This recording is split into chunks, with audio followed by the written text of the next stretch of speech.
Hello, welcome to Who's Views, and guess what?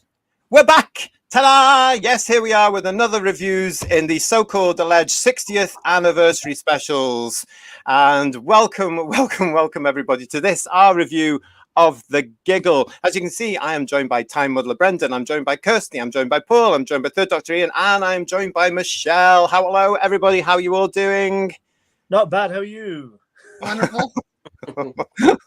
We've got to rehearse these responses, you know, everybody. We've got it. Right, so let's get into this, as some of the youth of today say, shall we? Let's get straight into this. Of course, we're here to talk about the Giggle, first broadcast on BBC One and Disney Plus on the 9th of December 2023, written by somebody called Russell T Davies.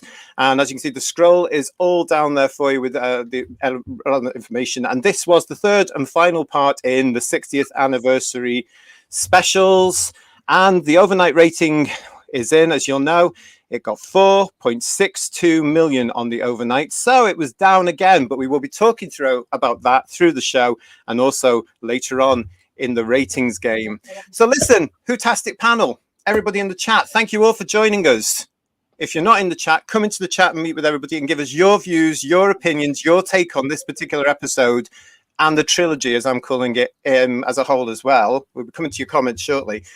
But WHOTASTIC panel, for me, I'm going to say, it might be my imagination, but this seemed to be the best out of the three we were given. But I think I've seen it all before.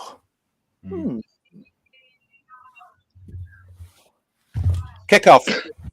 Yeah, you're right. There's a lot of elements that RTD or Russell Tough Davis was repeating himself. Like, for instance, the picking up of the gold tooth with that female hand with nail polish on it, which goes back to the Master in his last appearance in End of Time. Oh, you see, you're saying female. Well, it could be female. Well, I'm assuming. Well, maybe male. Who knows? Or could be a certain drag queen. Oh, could be. Good point. Well spotted. Well spotted there. Yes. Okay. I've got their number now. I tell you, kid. Well, that's fine then. That's a spoiler coming. A future spoiler. Well done. Well spotted there. And also the bi regeneration, which is like the hand all over again in Journey's End. So there's lots of repetition. But I have to say, I quite liked a lot of it. I have to say. I'll get my coat. It's fine. Yeah. Okay, Ian, what you can say? Whoever picked that tooth up must have been wearing anti-gravity boots, because it was teetering right on the edge of that landing area, wasn't it? And they picked it up from this side, so they must have been hovering in midair. Is that a female Cyberman then, or a trans Cyberman? Was it? No. He had to get bi in there, didn't he, for his regeneration? I mean, I'm surprised he didn't call it a transgeneration or something like that. Oh, from the early on, it wasn't as bad as I thought it was going to be, especially after all the bollocks. But it was Russell T Davies going on YouTube and doing his silly "I'm on the TARDIS set, please watch" begathon, which I just thought was so. I didn't understand what that was for. Are they so incensed with trying not to trigger people that they've got to give out warnings now to Generation Z? I don't understand it. Well, they're not worried about triggering us, are they? In the 1960s, when Troughton did it before the Web of Fear, you know, it all fitted right in, and it was just absolutely bang on the money. This was just, it felt to me a bit like desperation. You know, please watch it bang on, spoilers and all. I think he's been rattled by the ratings, definitely. Oh, do you really think so? Because when I saw that, I don't know what you guys all thought about it. When I saw that it was the night before, wasn't it? I just thought, oh, what are you doing? It's as though that they were playing on all this stuff, all this sort of fuss that was going up. Brendan mentioned the rumours in last week's show here on Who's Views, which turned out to be more or less correct because we'd all heard them. And it was as though he was playing on that to say more viewers should come and have a look at this. But the general public in Britain doesn't care. We've got some great, thank you to everybody. Give us your views and opinions. I'm bringing up everybody here. That's hello to everybody that's watching.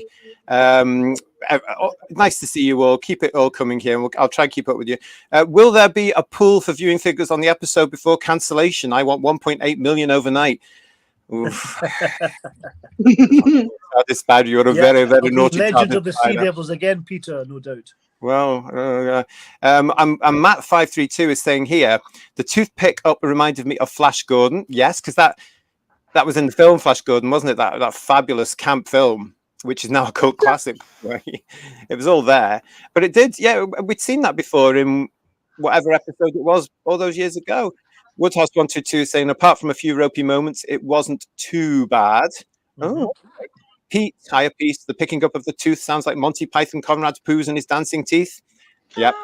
And Connor, hello Connor. The tooth being picked up was straight from the end of Last of the Time Lords. Thank you. That's the episode I couldn't remember, but it still worked just as well, I think. Okay, we'll keep all these comments coming. Kirsty and Brendan, we haven't heard from you yet. What were your opinions, initial things like that? Go on, Kirsty. Go on. Meh. Nah. Didn't like the fire. Didn't sit in a rock up my ass. Didn't do anything for me. There were some bits that I liked. The puppet scene going over. I loved that. About that and his entrance with Spice Up Your Life as a Spice Girl. That gave me joy. But nah, didn't like my fire. Didn't do anything for me. What were these 60 anniversary specials? It was just like the Easter that they did in 2009. Yeah, they were just episodes. They weren't specials, were they? Aye. You could One of have the done so questions much was more. asked, Brendan, is what was special about them? Yeah. Well, I was thinking that I must admit, when I looked back at the 3 specials, and obviously we'll talk about this one, what did we want from RTD coming back? We wanted the retcon of the Timeless Children, and then I know we'll talk about that was referenced. He didn't sort the Flux out, because when he did the puppet show, Flux was referred to, but it didn't say it was solved. And my big question about the bi-regeneration is, why, if you're going to do it, what's your intent? Because he could have just had Shooty and David Tennant, regenerate into each other. But why did we do this special feature? There must be a reason. And is it the Universe Marvel thing that he wants to do? Regarding the specials, all you got was some puppets, isn't it? You got a puppet of Amy Pond and Clara, etc. You got Sarah Jane referenced. You got Mel back. Patrick referenced as well. Yeah, Mavic Chen. Mavic Chen, yeah. William Hartnell in colour for about half a second. I know we wanted nostalgia. We wanted that in our specials, and we certainly didn't get it. But did we get the retcon we needed to stabilise the show and get rid of the Chibnall era? And maybe we get a bit of that. Well, there is a very interesting line when it comes to later on, because Michelle, I'll be interested to see what you think about this, because I know you enjoyed the episode. I did as well, absolutely. At the initial point, I was thinking, the whole bits about meeting the Celestial Toymaker again, which was a beautifully designed set, absolutely stunning. I think I've mentioned this before. It looked wonderful. You couldn't really see it properly, as obviously on screen, because it was just blink and you miss. It was only on. I would have made more of it. But there's a scene, this one, where the Doctor and Donna are sitting in front of the puppet show, and he's going through this whole thing. And then there's an element of the game, of the first game that they play. And there's an element here where the Toymaker, the Celestial Toymaker, actually suggests he's been playing with the Doctor's life for a long, long time. So if you are diehard enough and you do want that bit to come up, that's the bit there, because the Doctor looks puzzled. And it's as though there is an element there for you to retcon any element of Doctor Who that you want to, which is handy. Yeah. Michelle, hello. Hello. Michelle's back with us all the way from the US of A. Now, you enjoyed this. Tell us about that. I did. I went in looking to be amused, and I was amused. Again, it's fluff. It's fun. It was exciting. It's not like, again, Power of the Doctor bored me to tears. Was it a perfect anniversary special? No. Was it a decent episode? Yes. I would have done more on the nostalgia factor, maybe had this be the central story for the 3 parts, kind of drag it out a little bit more. That's what I would have done with the little hints of the toy maker meddling through the adventures, which is what I thought it was going to be, especially with the TARDIS blowing up. I thought that was going to be revealed to be the toy maker. It wasn't, because it seemed so forced when like almost like Donna's under control when she just throws the coffee onto the TARDIS control. So I was kind of expecting a little bit more hints of the toy maker, but for what it's trying to do is trying to kind of freshen the show up a little bit. It did do that. Now, does everybody going to like it? No, but that's life. And if you enjoyed it, you're welcome to your opinion. If you didn't like it, you're welcome to your opinion. I definitely think they're definitely going to go into a new era of the show, and they're definitely going to be trying to appeal to the TikTok generation. Yes. To the show, and again, when a show's been around for 60 years, it always goes through changes. There's been other periods of time where it was more fantasy based.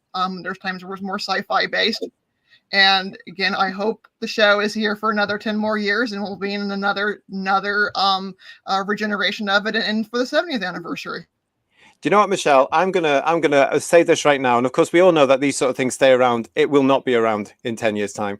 There is no chance, because as we saw from the overnights here in the United Kingdom, 4.62 overnights here. Now, as you know, on who viewers on this show, I only go by the overnights because I do not trust the consolidated.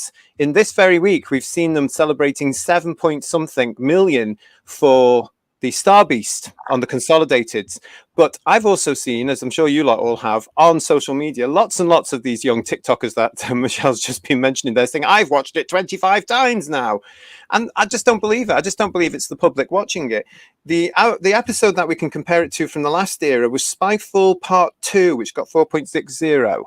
And then it went down that way. But, I don't think it will last that long. And because they're only going after, Michelle, a niche audience here of TikTokers as well, I think that's a danger because, again, with a British television show being broadcast on BBC One, it has to appeal to everybody here for it to be successful. And it obviously isn't, because that's the third one in a row that it's declined. So it's a bit...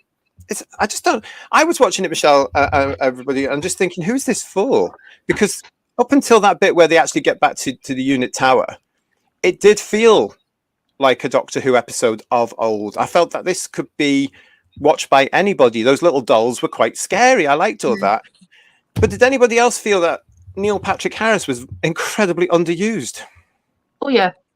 I think he was, but there's a tendency with these villains, though, to make them like the Joker, which I find really frustrating because he's a great actor, amazing talent, and he was wasted, I agree, but he's playing it like such a panto villain.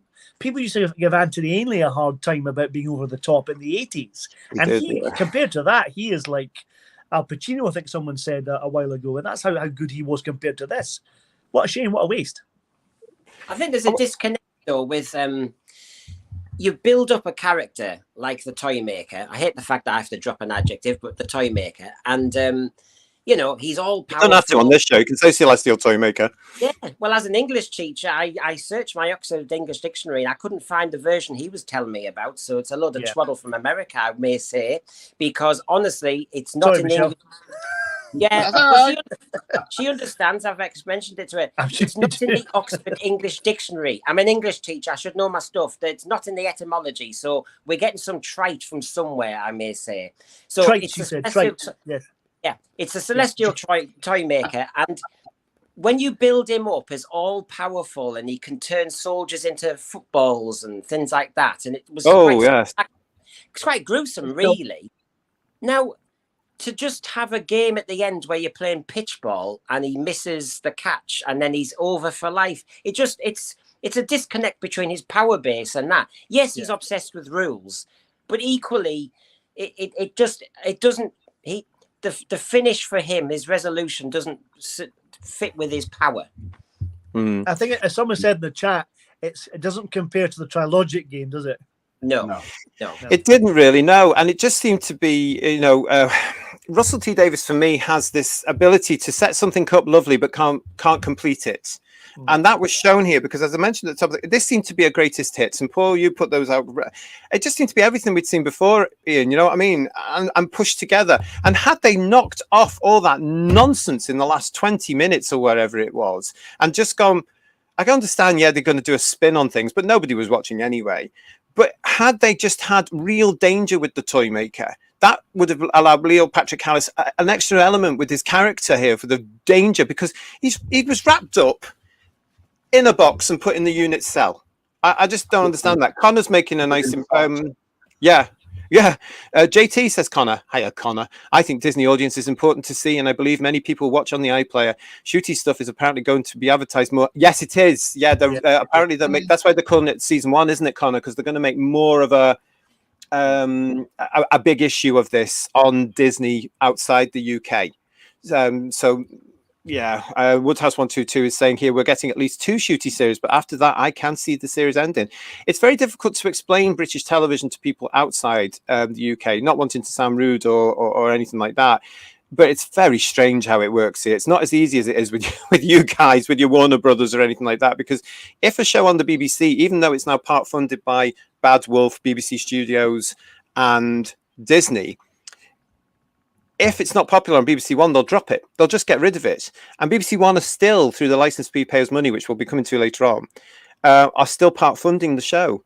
But if there's no British public, it doesn't matter whether it's on Disney Plus around the world or not. If there's no British public there, no show. So I don't know. The only way they'd get round that would be as if they sold the entire rights, full stop. The BBC would never sell it though, Ian. I mean, we always know the BBC have they know they've got something there, but they've never known what to do with it. And at the moment now, they're allowing people to run it full. I bet they're all just sitting there drinking coffee, going, "Oh, marvelous, marvelous, marvelous, marvelous." Do you know what I mean? Mm-hmm. Yeah. I agree with what you said before about it being derivative as well. I mean, I thought that the way they cut together when he was on the I don't want to call it the bridge, the main office, because it wasn't flying, was it? So it's not a bridge. The main office in Unit, where he was doing the dance and everything to the Spice Girls. Oh, you mean this place? Yeah, yes, that was very well cut together and very well edited. But we'd seen something very similar, hadn't we, with Last of the Time Lords, when he was dancing, the Master was dancing. Yes. The Sisters, Valiant. But I thought other things as well were just put in there to be talking points rather than need. I mean, it was great to see Bonnie Langford again. Yeah, great, fantastic. Great to see Mel. To have Sabalom Glitz referenced and a little close to his story. It was beautiful, wasn't it, Ian? Yeah. Oh, absolutely. But was it necessary? Probably not. I think it was fan service. And when what else did they do? When the girl in the wheelchair, you saw her. Yeah, she's at the desk and everything, and you see her stand up, which is fine. I know people in wheelchairs that can also stand up, no problem. But she did it to touch something on the controls or whatever, which she could reach quite happily anyway. And I think it was only done just to feed Kate Stewart's character a line later on when she took the badge thing off on the arm and went a little bit nuts. It was, she just got out the wheelchair just so then there was a reference to it early. It was just also derivative and put in just so they could reference it later. It just didn't flow for me at all. The one thing although the dance routine was very well put together. Oh, that was great. Yeah. The one thing I kind of liked actually, and I wondered whether RTD in some ways did a masterstroke, and I have put those two words together, believe it or not.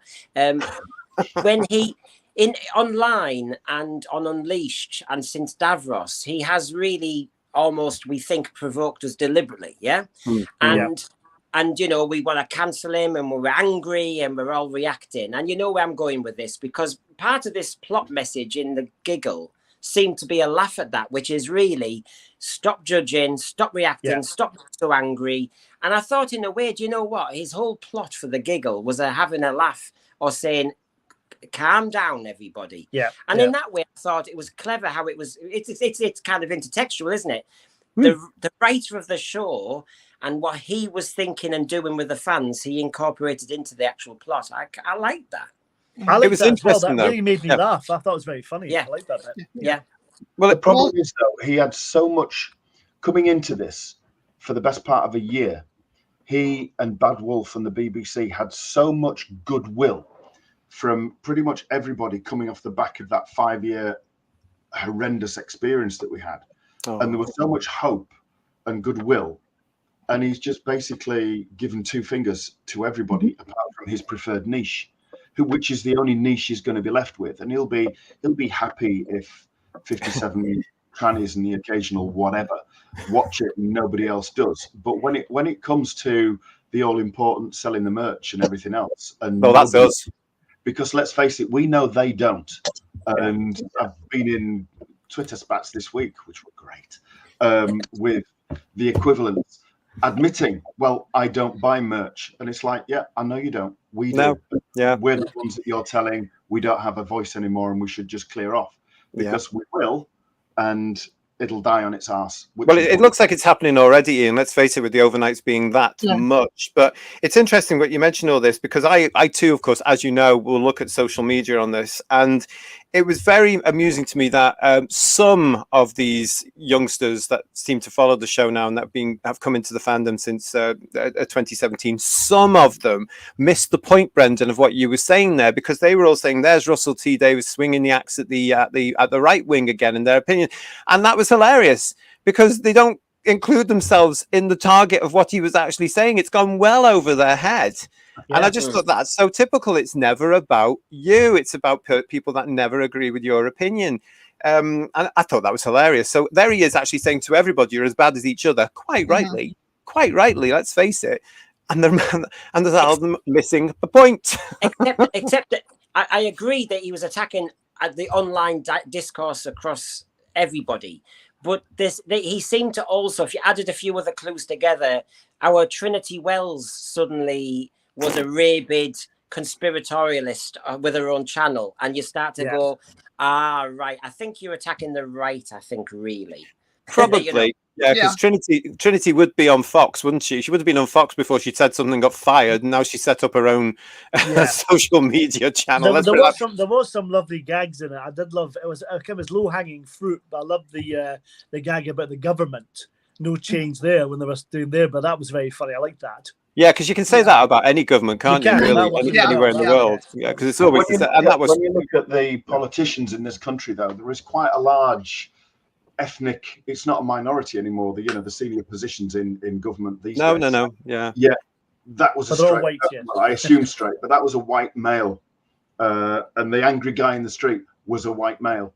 It's like they did with Whittaker and the guy that came back in the Dalek story, the Trumper-like guy. Yeah. They'd be terrified of showing anybody of colour, though, in that particular position, though, wouldn't they? Yeah. And I remember they once did a skit on a president that looked sort of like Obama.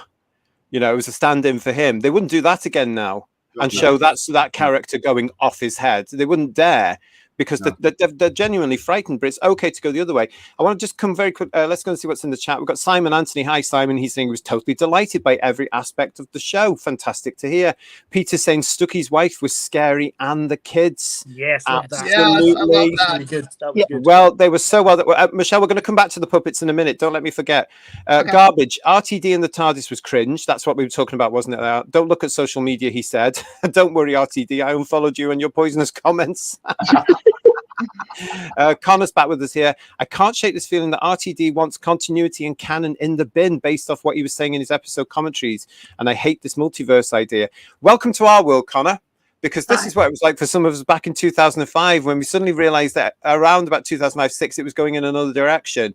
But he has, let's face this, was a retcon of huge. This was a reboot. This was a huge reboot. There is no going around that. It's not even the same Doctor. I know Chibnall did that, from what you all have told me, with the Timeless Child, and that wasn't even the same Doctor then. So surely you should be used to that now. But this is a completely new. You're right, Connor. This is a completely new look. Completely new. I'd like to say hello, but I think they're using this to open it up, and David Tennant having his own TARDIS is a spin-off waiting to happen. And if that doesn't happen, I'll eat my hat. Well, Paul, I want to come to that a second as well. Big Finish today is going. Exactly. We can now have the doctors in their natural voices without having to try to age up, which some of them can't do anymore. I know Katie Manning told Big Finish she can't go high anymore because it's hurting her voice. And and again, that is different for men as well, because we tend to go slightly raspy. I'd like to say hello and welcome to Mr. Brian LL. I think the third part was good. I think the point of the episode was more about what is going online about the show rather than the story about the Doctor. I get what you're saying there, and yes, I totally think you were right. totally think you were right on that one. It's very interesting, isn't it? That, you know, that's where we're going to go. And Sam is saying, hi all. This was better, and I liked the episode until the great Toymaker Doctor face-off was resolved with a game of catch. It did seem a bit fickle and weak. I would have expected, even in the comic books, in Doctor Who Monthly magazine, whichever variation it was at the time, the Celestial Toymaker's resolution was, he was big, he was dangerous, he was grand. It was a comic. You could illustrate it any way you wanted to. They almost got there with this. Yeah. And if it hadn't been, as I said, if it hadn't been for those last 20 minutes of just faff and camp nonsense, they should have focused on the Toymaker and how to dispatch him without knowing where he's going to be, so you can bring him back at some point if necessary. What's not shooting his pants or not? What's not to like? Well, yeah. Okay. Michelle, you were mentioning the puppets there. Yeah. How brilliant were they? Oh, those things were scary. I mean, and I'm not familiar with the Stooky Billy. I'll have to go look that up. But those puppets were absolutely terrifying. I love that, and I love when she smashes Donna smashes his head on Uragoner and smashes it on the wall, and then she turns to the babies and goes, you know, would you like to, you know, anything from you? And they start backing up like, no, no, thank you. Yeah. Don't mess with the Donna.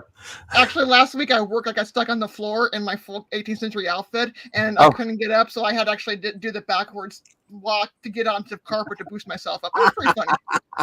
So I felt represented.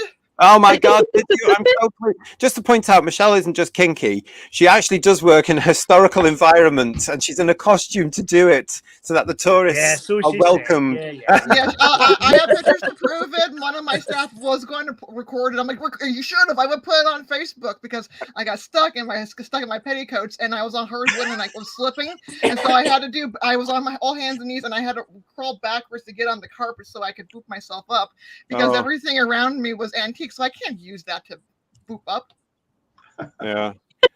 One good thing about the retcon was he was called a Time Lord again.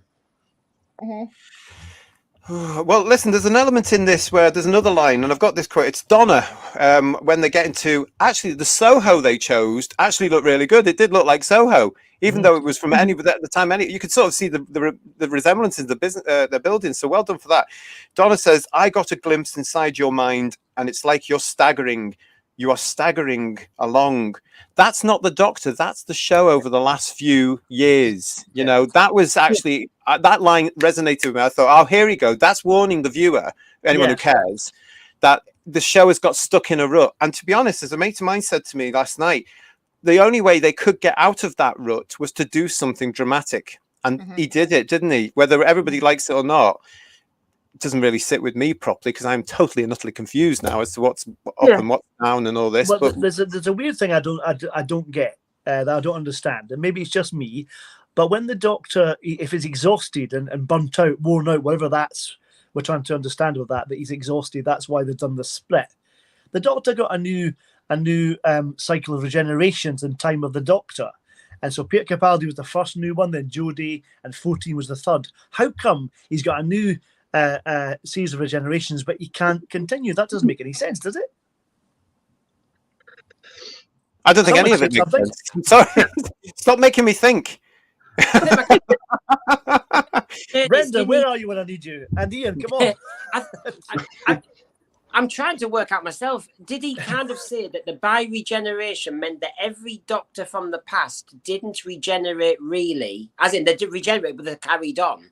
Yes. Therefore, there's no jeopardy in any... So the character can't die? Yes. So that's not the point of regeneration, though, is it? And the commentary... He's there's no jeopardy. And if you don't have jeopardy in a drama, what do you have left? I mean, you've made him into Superman. They finally made him into Superman with no kryptonite this time around. That was the whole point. You knew at some point that the Doctor would meet his end, and that was part of the excitement watching this as kids, wasn't it? You know, you would go through, and when you heard the actor was leaving, you'd go, oh no, oh, regeneration, ooh, hello, and then you'd look forward for the whole 4 episodes to how he died or whatever, you know. So they've taken that away from us now. Is that right? Yeah, we were all sick little kids. I like watching these characters die. I love it. You know, Caves of Androzani, loved it. You know, he's in I loved Logopolis. We always talk about Logopolis. That was funereal, wasn't it? Yeah, fabulous. You know, remember Plans of the Spiders going and you know, being so used to that statuesque Doctor, to see him look so pale and frightened. Yes. You know, that you look for that. But then to have a Doctor going, well, I can carry on now, and you know, so we can anticipate that Colin. It doesn't make any sense at all. When he regenerates, his whole body changes. It doesn't just hang around. You can only find them through the time streams. The trouble is, it kind of links to this bloody memory TARDIS, Tales of the TARDIS thing, doesn't it? Yeah. That's exactly where he's got that from, isn't it? So maybe they all end up in that. Oh, I don't know. I just thought it was camp nonsense. No, I agree with what Michelle said. It's about this idea of the Whoniverse, and they can pluck out any character at all. Doesn't matter what age they are, particularly Doctors like Sylvester, Colin, Peter, etc. And it doesn't matter. They don't have to worry about the fact they're like 20, 30 years older, you know, so it doesn't matter. And that's what's happening. Well, even in Tales of the TARDIS Earthshock, Tegan talks about you don't slow down, you keep running, and so that was kind of the nuggets being dropped, and he does like his breadcrumbs to drop the idea, and in many ways, and maybe this is my modern view of it. I can see kind of the idea of they're trying to talk about getting over trauma. And moving on. There's a part where this character's gone through 60 years of things that would put anybody into a meltdown. And at what point does a person reach their brick wall and have to? Yeah, but brick walls in a generation, isn't it? Yeah, I mean that doesn't work. That doesn't work for me either, because as Brendan's saying, you're taking away that. I mean, if you believe any of what we were going through when the show came off air in '89. Apparently, one of the stories of how they were going to regenerate the 7th Doctor into the 8th Doctor had the series continued was he was going to drive himself mad. Now, that's always a story I would have liked to have seen on television because of all his manipulations and putting people into places. So the whole chess game, the only way he could actually get through this would be to regenerate. So if they've taken that aspect away, I just think that's a bit odd. Mr. Brian L.L. mentioned the comment there. Symbolically, it is still there like David Tennant's Doctor, but given Ncuti Gatwa kind of a fresh slate, so he doesn't have to be a moody lament. That's part of the reboot. That's what they've done here, because he mentioned in the thing, I can't remember which one. I've only watched it once because obviously the point in going and seeing it again. He mentioned all this thing about all these companions and events and time wars and stuff like that. That's them brushing it under the carpet now, isn't it? And saying this is Doctor 1, Day 1, which in my opinion is exactly what he should have done back in 2005. So he wouldn't be in all this mess now. You know, you are watching Whose Views Reviews. We're talking about the Giggle. Thank you so much for everything that you're saying here. The chat is very, very lively. Please keep that coming along, and I'll try and keep up with you whenever you can and try and get your comments into this. Now, we do have a guest actually joining us right now, actually, everybody, who's going to tell us. Now, one of the most important aspects of Doctor Who is trying to find the not-wees. That's my term for people that aren't exactly like us. They're not 100% die-hard fans. They are, in fact, members of the public, and that's who we've got joining us with us now, all the way from Australia. Please welcome Sherry. Hello. Can you hear us? Hello. You're on mute. You're muted, Sherry. Oh, I give her the big build up, and then she's gone. Well, she'll be back with him in a second.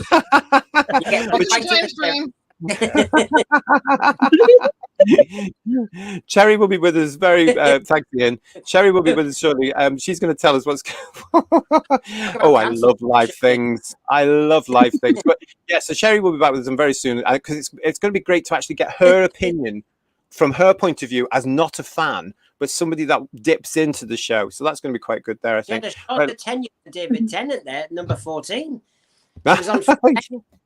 Did she regenerate? What happened? She must have done, yeah. We've got hello to Go Vidal. Greetings from Texas.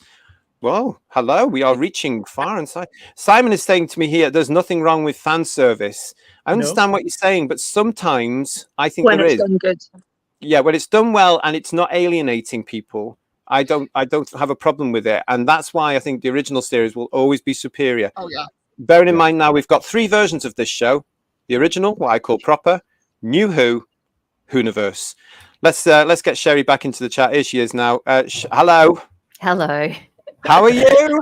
I'm so much a member of the public that I couldn't find unmute and kicked myself out. Listen, you are so welcome to Whose Views. It's lovely, lovely, lovely to see you. Thank you for having me, and thank you all. I love watching. Oh, it's lovely. Oh, she can come again, I Yeah. tell you. Yeah. So listen, lady, tell us about what you thought about the Giggle. I like slow stories, so I preferred the other one. But Kirsty was so right when she was like, it's just all filler. There's nothing special about the specials. It was patchy. Some of it I just thought I've seen done before on other things. Like there were a couple of episodes that a couple of bits that Angel did better with the puppets. And like I did like the spooky babies. They were good. But it just...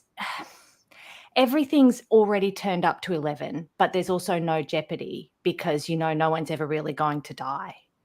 And so when the tooth gets picked up at the end, you're like, oh, okay. And then there's more heavy-handed references to the big bad that's coming that we've had references to in the other episodes. So I don't know. There's a lot of... I'm really logical, so there were a lot of internal inconsistencies that I didn't get as well. So if it was just a piece of TV that I'm watching and sitting scrolling on my phone, which was what happened, then it's fine. Did you find, that, sorry, did you remember that Mr. Banerjee? We were talking about the puppets. You know that bit when he was turned into a wooden doll, really, wasn't he? Yeah. Now, I found that quite, thrilling. And yet at the end, like you're talking about with Jeopardy, at the end, he got his life back, didn't he? Oh, I even missed that bit. Okay. Yeah, he got it. But yeah, he did. Yeah. I mean, that's not what the toy maker would do. If you remember that, I mean, we have reviewed the original Celestial Toy Maker here on this channel. It's on the reviews playlist, and as you know, it is coming out in an animated form. We're talking about that during the show as well. So when you watch it, or if you've listened to it, that's not the toy maker's style. Once you are the toy makers, you are the toy makers. You are doomed. You are his toy for life. Look at Joey, for example, the very famous clown. He'd been there for millennia. Trapped in the Celestial Toy Room. So there is no way. And I see what you mean, Sherry, but the fact that they'll go back to being who they. That's it. Yes, it doesn't work, does it? That guy should have been a puppet forever. People who die undie. Yeah. Something goes wrong, and even they make a big thing about David Tennant being so tired and he can't do it, but then he's also just off doing day trips with Rose and Mel. Yeah. Like nothing happens. Everything just gets unhappened at a whim. It's very bad writing, actually, isn't it? As a member of the public, would you okay. So with watching that, would that entice you to go looking for the next episode? Out of curiosity, because I'm in a mixed marriage. I came to Doctor Who when I was living in the UK in 2005. So I saw Eccles Cake one day and thought, oh, that's interesting. That's not that same annoying show that I used to see at the end of as a kid. My husband's very much steeped in old Who. So he has shown me parts of it. And some of it I get, some of it I don't, So I'm around Doctor Who much more, but only out of curiosity, because I'm enough in Doctor Who to want to see what happens with the next one. But what did you find about, we call it the message, the agenda? Yeah. What did you find about all that?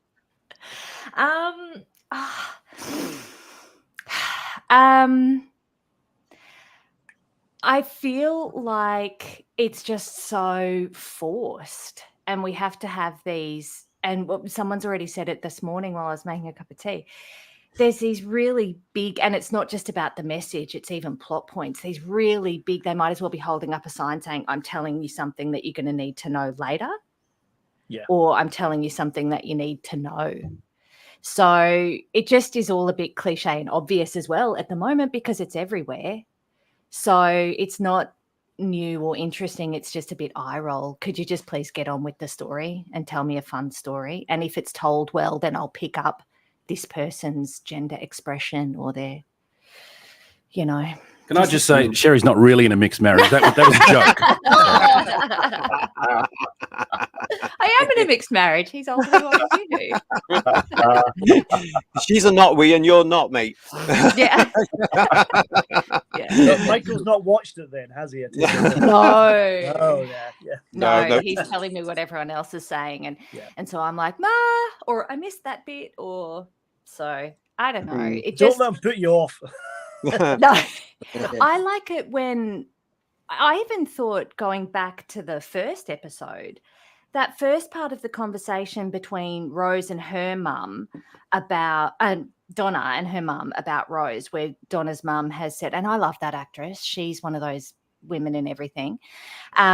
She says, "Oh, did I say telling her she was beautiful was the right thing?" And I thought the first few bits back and forth was a nice way to handle that, because that is very much something that's happening to those families who are going through that you're trying to love your kid, but this stuff's going on and you just don't know what to do with it. But then it gets spun around to, and the only way to deal with it is say, best ever, most beautiful, how lucky am I? And my other consistent thing with all of this is nearly every time they say something, it diminishes something that came before it. So saying that, aren't I so lucky that Rose is my daughter, kind of, well, what were you, unlucky when you had a son? Yeah. So, but even all of it, like Donna's the biggest, best thing in the world. No one surpasses Donna. Because I tapped out when it became a relationship drama with Rose and David Tennant. I stopped going, it'll be on tonight. But I still would see it every now and then. And so I really liked Donna the first time around because there was no relationship drama. They were friends. All of that was finished again. But if he's now so loves Rose, then that kind of put Donna, that cancels out all the others. And then even when they're going through the puppety bit of some of the other companions, well, it cancels them out too. But then Mel comes back and now he loves Mel the most. And then the Briggs granddaughter comes and he loves her the most. He's very fickle, the Doctor. I was going to say that, yeah. And you're making a good point, because it makes no sense and it overwrites stuff, because if he's now adopted Donna's family and Mad Auntie Mel, you'd think if he wanted to slow down, if he truly did as a character, why doesn't he go and find Susan? Why doesn't he go and find his family? Because surely that's what you'd do if you wanted to slow down. Because Russell wouldn't think of anything like that, would he? He's just going to tie it all up. And then there is a message in that last few minutes as well, isn't there? A big message where, where certain terminology, certain words are used to be able to say, look at this. But, it just doesn't sit with me, that whole nonsense at the very end. I'm just thinking, no, the Doctor is not going to settle down. And it's very, very obvious that they've set up a spin-off series. If I can just actually, I'm sure you might be interested in this as well. Some of the press today have mentioned this, because some of the reviewers seem to be very, very, very confused as well. This one is from Ed Power of The Independent, who gave the episode 4 out of 5. The big question is what it all means for Gatwa's stint as the Doctor. Tennant's 14th has gone, yet he's very much around. It implies the BBC doesn't quite trust Gatwa enough to hand him sole custodian of the sci-fi flagship. The Telegraph by Catherine G. This was far from a straightforward passing of the TARDIS, as the sci-fi show took a very unexpected turn.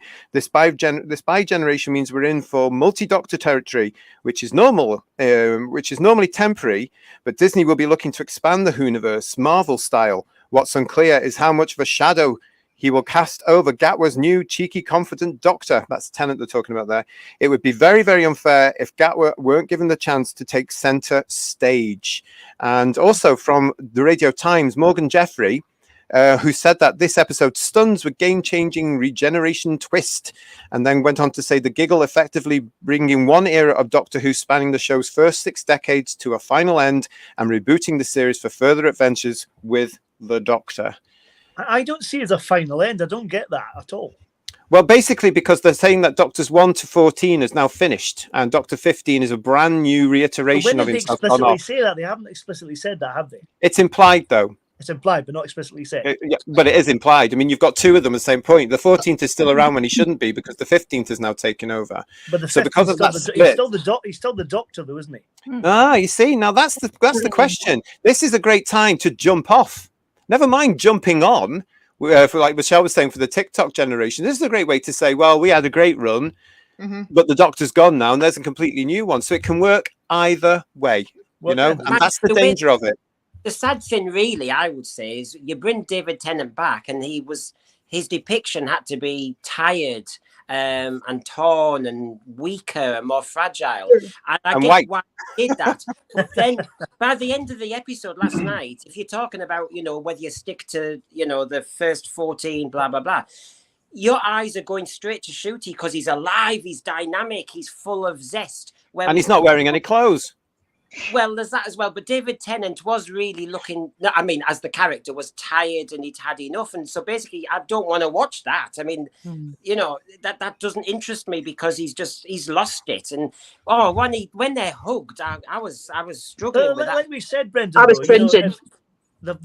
He's got a TARDIS. There's no way they're not going to make a spin-off and Tennant will get his mojo back. He'll be out there doing what he did, and that's what's going to happen. It's not Tennant though, is it? It's always going to be the Doctor. So the way I saw that is the Doctor is currently resting after a traumatic regeneration, trapped in his own circle here, or whatever they're going to put. But you could see. I actually said to my family at the time, "Oh, you can see what they've done here," and they went, "Yes." So if there is an issue further down the road here, he could come back again with Donna. And we actually mentioned earlier a couple of months ago the rumor of a Tennant and Tate's series.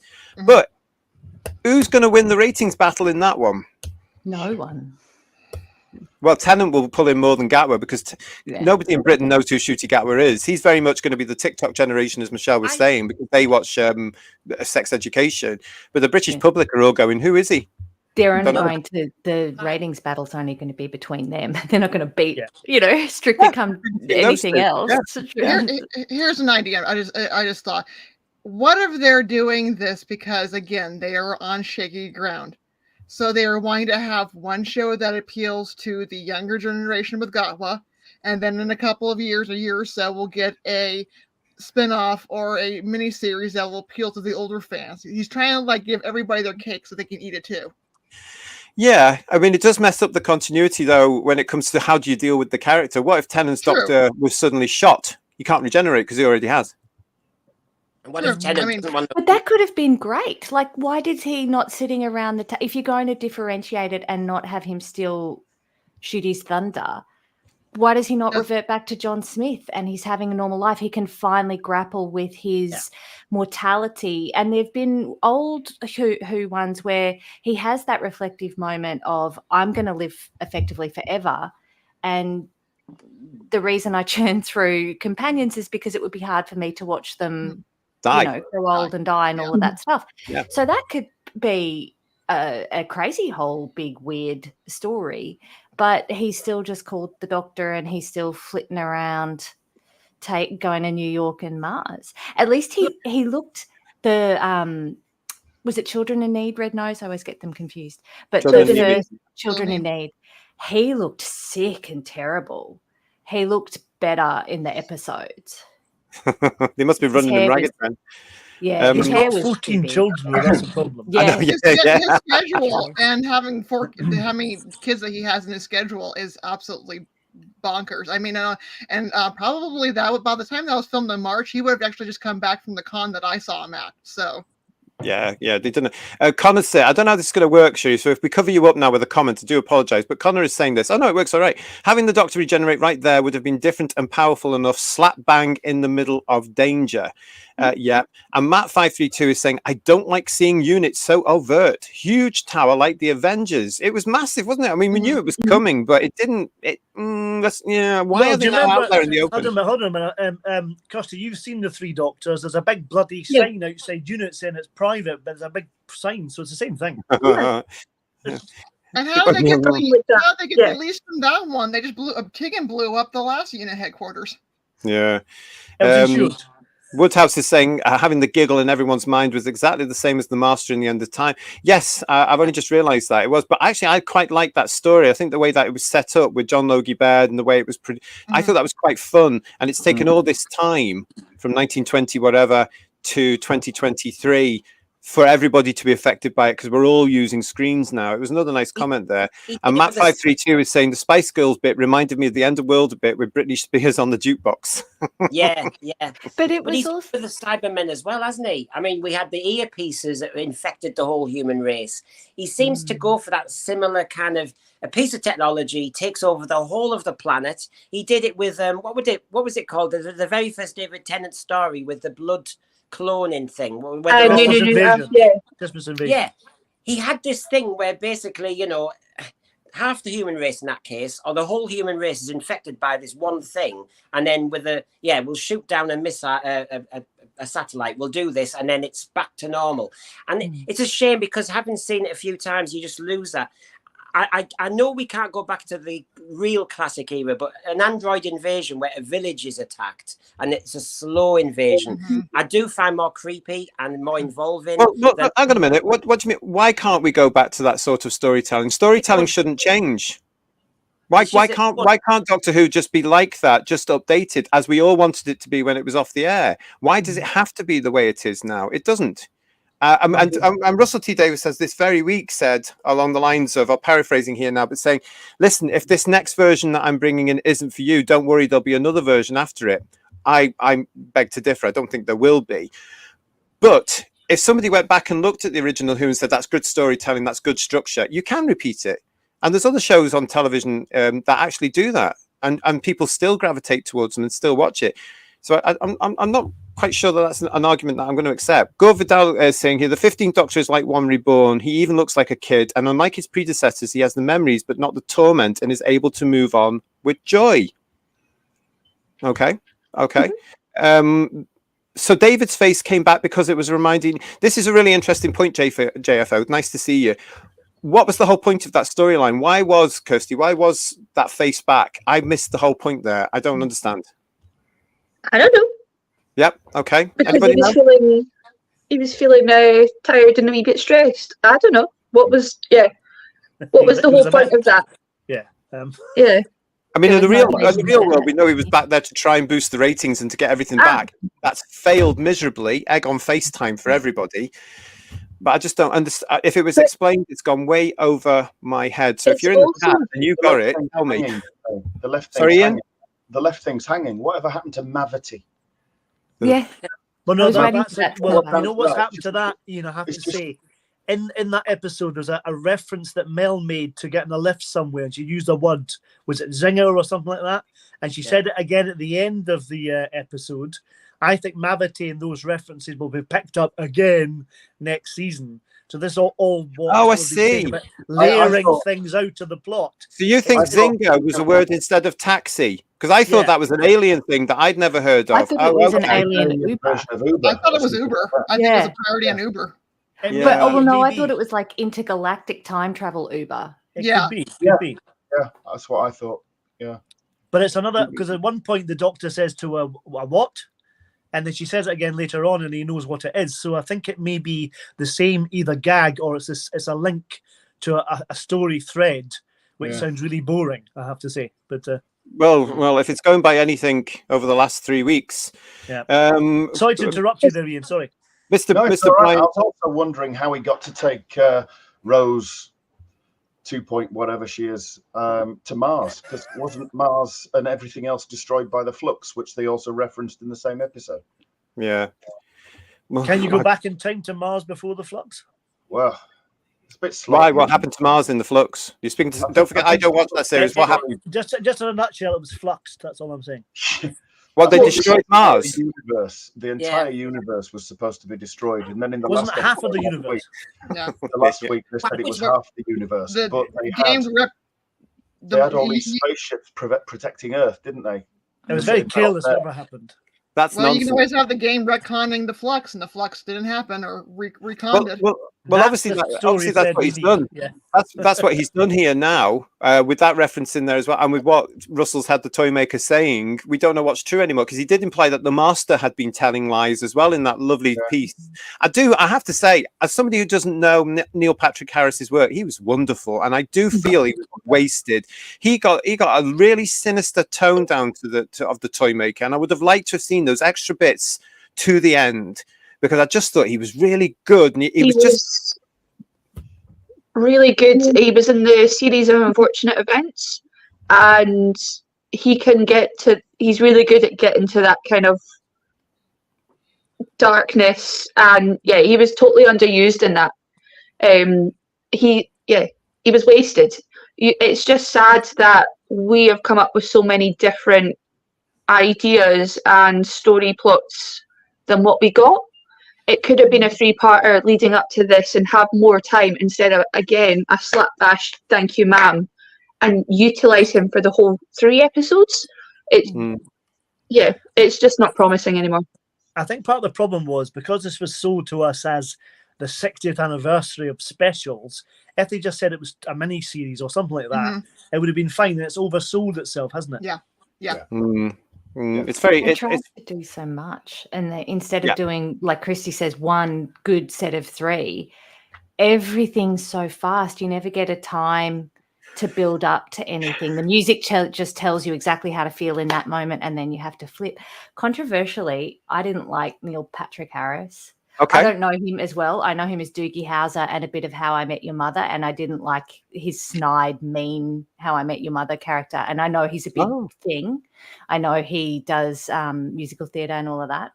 Yeah. But in the Spice Girl scene just reminded me of the Scissor Sisters John Sim scene, which I liked better. And when it was the Doctor and John Sim facing off, they were bringing the exact same energy and gravity to it, except you're supposed to know that this one's the good guy and that guy's the bad guy. So definitely agree, underused. But everyone's either at like 11 with everything being intense and dramatic and urgent, or they're at 2 where it's deep and meaningful and earnest, and they zing right between the 2 of them, but there's no gradual movement.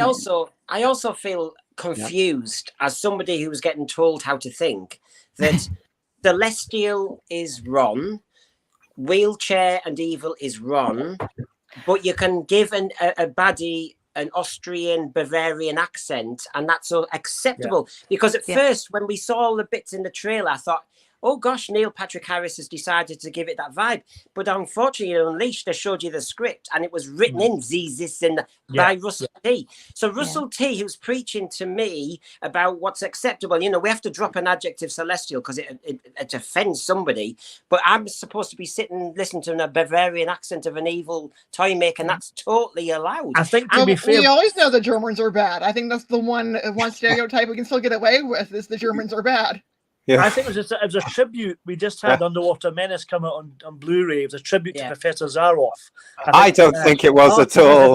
RTD's a big fan, obviously. That's what it is. I think it's the evil Nazi trope. That's the one thing you're still allowed to do in Hollywood is the evil German. It's the evil German. Or evil Englishman as well. Yeah, well, that's it. What were you going to say, Ian? He did make a racist comment, though, didn't he? He commented about the guy's colour of his skin, which he did tying Germans to specific racist connotations, which is that a trope? Is that a trope? Wait till the Daleks come back. Well, they're not going to. Let's face it. The Daleks are problematic. We're not going to get them, and if they do, they'll probably be in some sort of disco. But it's going to be I noticed that as well. Now, as a grown-up, I didn't actually mind that because it was an evil thing to say, and the Celestial Toymaker is taking the P big time out of the human race, who he just looks at as toys, and he likes I got that. But for then, allegedly Russell was on the Unleashed or something like that, made a big deal of it, saying that because he was from the 60s, and I'm paraphrasing here, because he was from the 60s, he would have been like that anyway. The Toymaker was not racist because they were above that in Doctor Who. He never said anything in the original 4 episodes of the Celestial Toymaker to even say that he was going to be. Why would an alien be racist when we're all the same? We are all insignificant playthings of Sutek in a way. We are all ants. I mean, I didn't like that. I didn't mind it in the script because I thought, yes, you horrible thing, you're twisting things there. You're trying to get a reaction out in the game you're playing with this man because he's already lost and he's going to be your puppet. But there's a case there of, I don't like what came afterward, if you know what I mean. I just want to let you know as well, of course, Brendan, that for you, we would recommend special training which can significantly support you in altering your view. And you can call this number for that right now, Brendan. I think you should get onto yes, that. Because that's outrageous. I was triggered by Mad Mel. Oh, what do you mean? Excuse me. No. Now, No.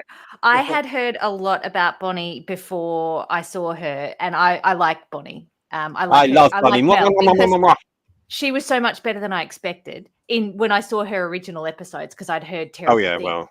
But the phrase Mad Mel, if we can't have Davros in a chair that has wheels that's not a wheelchair, then why can we belittle and laugh at mental illness and call her Mad Mel? I was at a work training the other day where someone said, oh, wouldn't that be crazy? Oh, sorry, I shouldn't say that.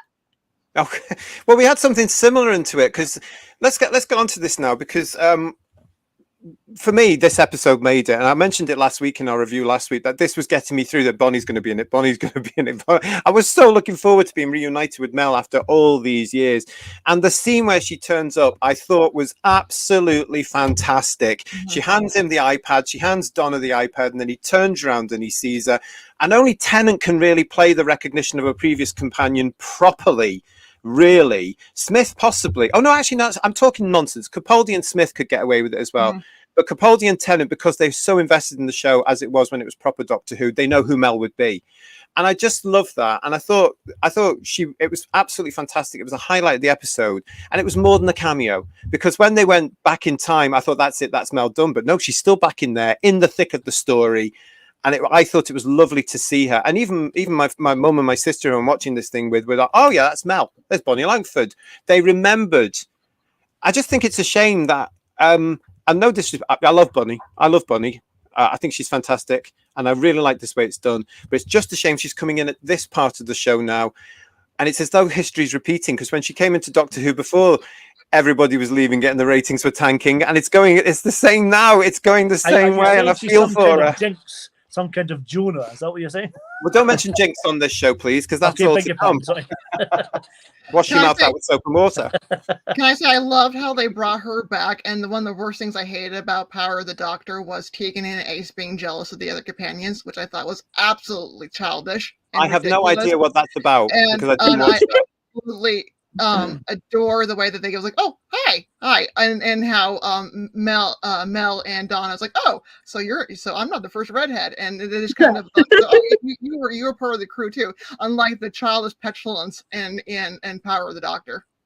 It comes out to the fact that Donna has had that experience now. She met Martha, she met Sarah Jane, she met Jack, she knew K9, she had that experience there, and she remembers all this now, conveniently. Yeah. I still can't get over that. I still can't get over the fact she wasn't, as we've been. I felt cheated on the Stolen Earth. That beautiful ending to Donna, rewritten like that because I can, and it wasn't done properly at all. It was what a shame. But that whole scene, and to have Bonnie there, and that bit where you actually think, that the Doctor's going to regenerate, and he's got Donna there and he's got Mel there. I thought that would have worked even more because it was so powerful. And then that's where the show goes camp. Matt 3532 is saying the regeneration was so underwhelming. It's supposed to be the same person with the cells, etc. Plus he was shot and then he was fine. Oh, I know. I glossed over that, Matt. I didn't see that bit there. Didn't see that bit at all. There was no emotion. Simon is reminding everybody this is a new world, new rules. We have to relearn this new world. If people want to, absolutely. If you want to stay with it, you can. If you don't, lovely place to jump off now. You've had a good run, because this is season 1 next year, and almost they call it Doctor 15 because Russell is fascinated with canon and he wants to keep it going. He's obsessed. It's actually Doctor 1, really. Let's face it. Mr. Brian,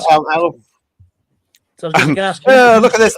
I gotta say, I think Miss Tennant will be able to regenerate and have multiple doctors at some point. That has just conjured up a vile image in my head of it.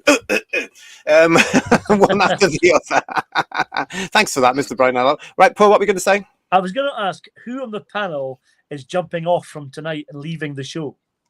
Well, that's not fair, because we will be doing. We're coming back at Christmas.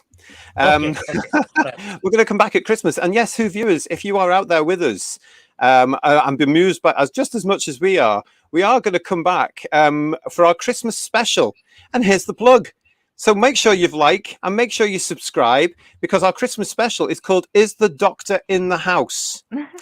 And we will be discussing more of this, I am sure, in that very special episode, which will be here before Shooty Gatwa makes his proper debut in his own episode. So look out for that, because it's coming soon. In the nightclub, doesn't it? Really?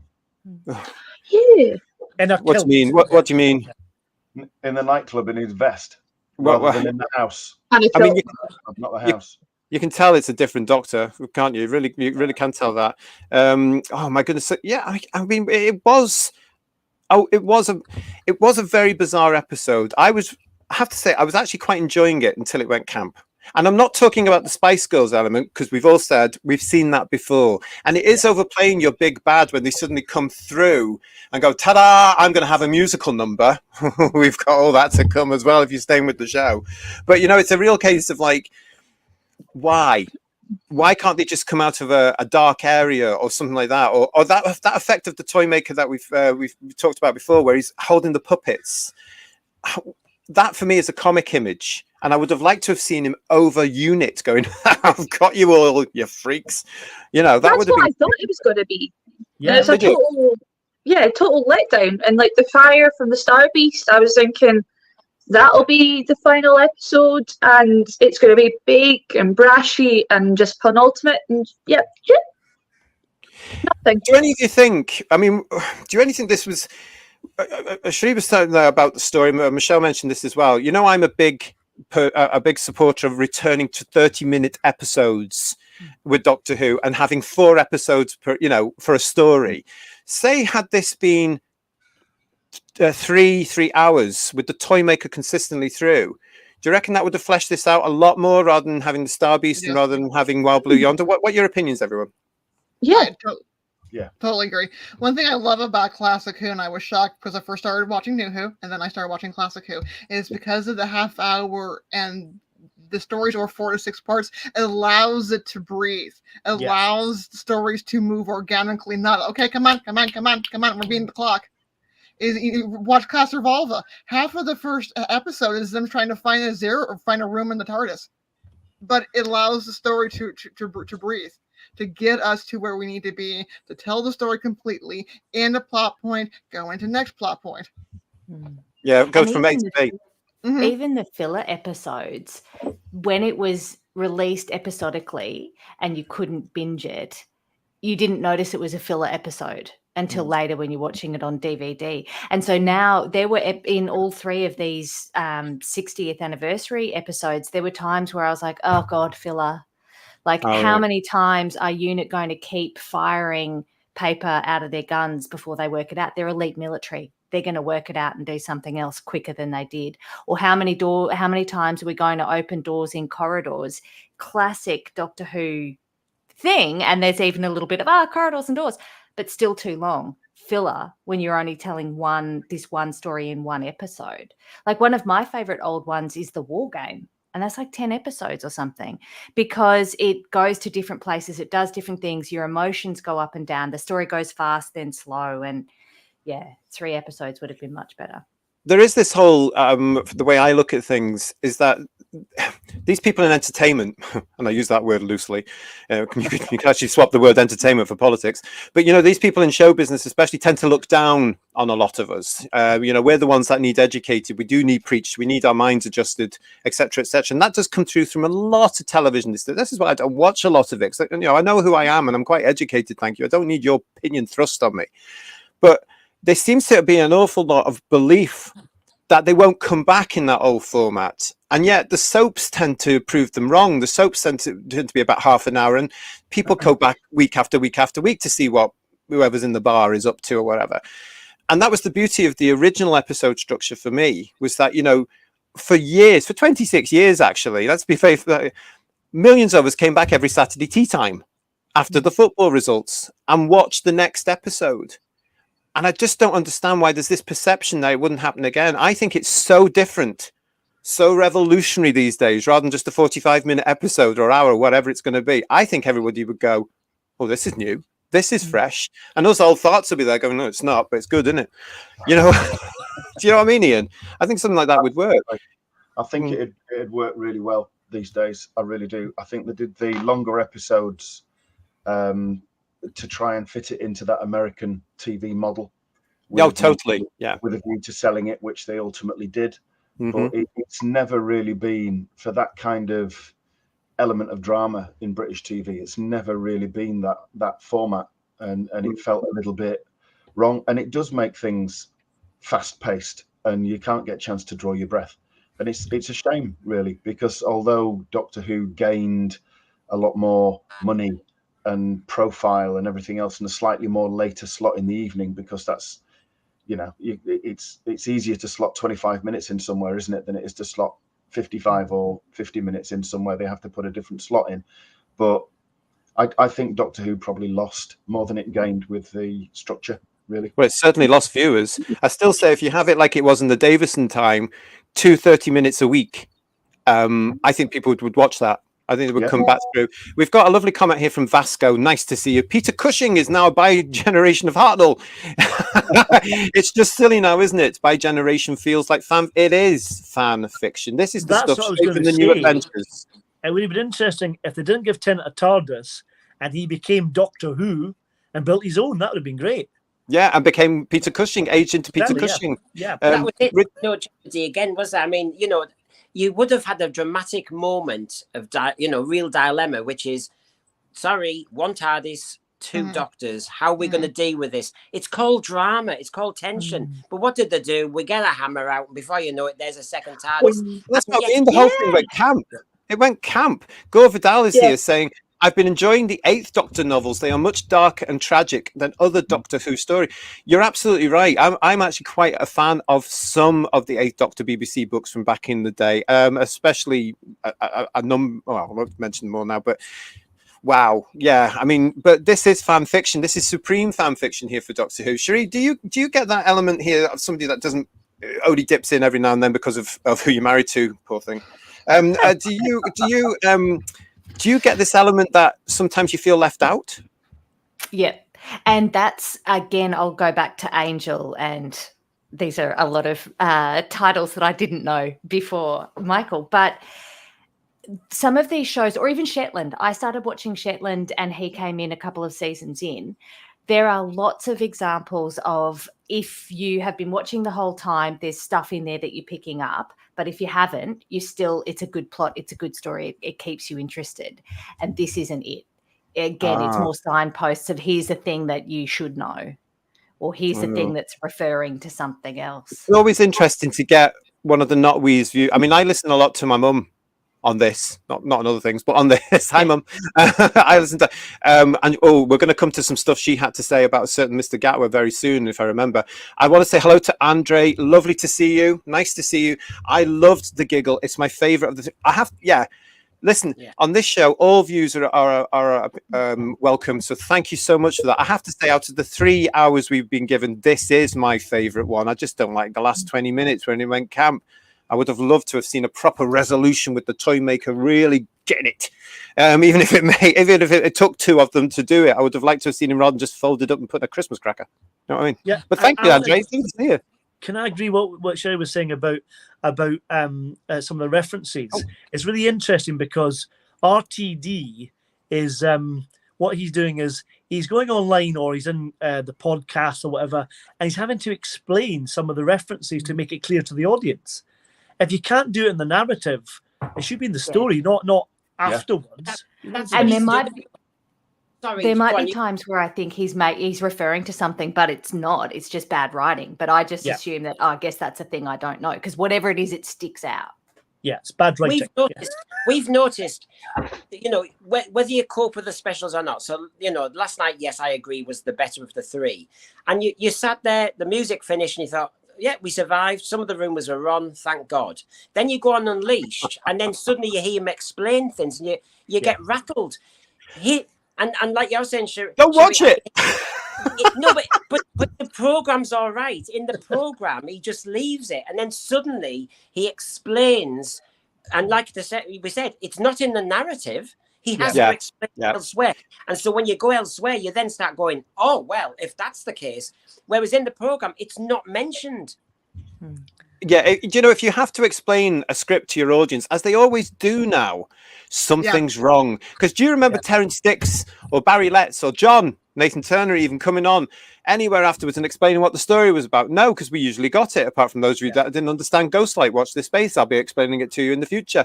But it's a real case of like, it's easy. It's bloody easy. It's a cataloger. What's the problem? Get a grip. Anyway, that's the point. It's a case of they didn't have to do that. But if they're having to come on now in this day and age, and the other thing about this that gets me, Brendan, tying in with what you're saying there, is why does everything have to be shown now? Why is everything?